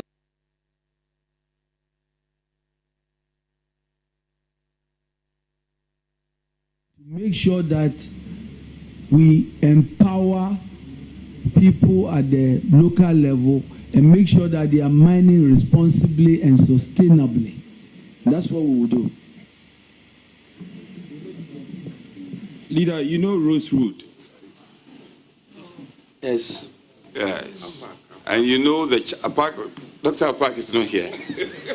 He has come to personify the advocacy on Rosewood. You know the challenges it's facing in our country. It is almost going extinct. Has it come to you, and what is your thinking going to the ministry? Oh, I'm aware of it. I remember some of the efforts that were made. You remember the story of rosewoods that were seized, and we were promised by the former minister that those seized items will be used for the cathedral. I don't know where they are, but yes. So yes, I'm aware. I thought you were going to try and land safely, but you are trying to brush things in my face. You are still airborne. Anyway, you are still airborne. That was a fact. It was said on the floor. Honorable nominee, you have landed. Okay, let me test your knowledge, and this will be my conclusion. Yes, he's going to a ministry. Honorable nominee, climate change, which I know you are passionate, and I recall many occasions when statements are made, the things you've spoken to and your position. There is this school of thought, and experts have also affirmed it, that the industrial world have polluted to be where they are today. And now countries like Germany are shutting down their coal plants and all that. And people make the argument that Africa should also pollute a bit. We should be allowed to pollute a bit to come up to a certain stage. Climate change issues will come to you, and there will be cross-cutting issues. What is your thinking? Should we take it hook, line, sinker, or we should be selective as a developing country and get our priorities right based on our unique position as Africa and where we are in terms of industrialization? I think that the designation of the Ministry of Energy and green transition, it's a clear reflection of our commitment to this reality of climate change and how we must embrace the consequence of it. But in terms of equity, in terms of fairness, in terms of who are the pollutants, indeed we are like a tiny bit in it. And so I think that in every discussion we must put it in context and understand our impact in polluting and those who are really aggravating the issues of climate change. I think that's important. But that does not prevent us to be proactive. That is why I'm excited about the focus in the Ministry of Energy to make sure that we continue to focus on our goal of making sure that we can look at other sources of renewable sources of energy. This must be done in all the other areas because it's important. It's important. So this issue is very, very important. But frankly, for example, when we talk about this issue, we must talk about it in the context of where we are in our development. And this is important. They are talking about us moving away from, some of the resources underground, our oil resources. When, quite frankly, we need a lot of gas to be able to develop. Our view is that this is the time to aggressively exploit these resources and get to the point where these developed countries are. And when we get there, we will be talking like they are talking. Okay, last one. The COPs, Conference of Parties, often speaks to conservation, smartness in terms of what we do as a country, and sustainability. These narratives also come up as far as your ministry is concerned, and they are cross-cutting issues. Have you thought about it, and what will be your position when it comes to sustainability in terms of environmental conservation? Chairman, that's where the world is going, and we are not an island. We must focus on these sustainability measures. We must be seen because it's in our interest, it's in the interest of our future, it's in the interest of the future of our children. We must be proactive in some of the things we do even now. Mr. Chair, let me commend my friend, former deputy leader, for having attempted to ask my question, and he's done well. Even though a few of them he's been evasive, I can forgive him for that. And to wish him the very best of luck when he's finally approved of by this House. I thank you and congratulations, my brother. Thank you, Chairman.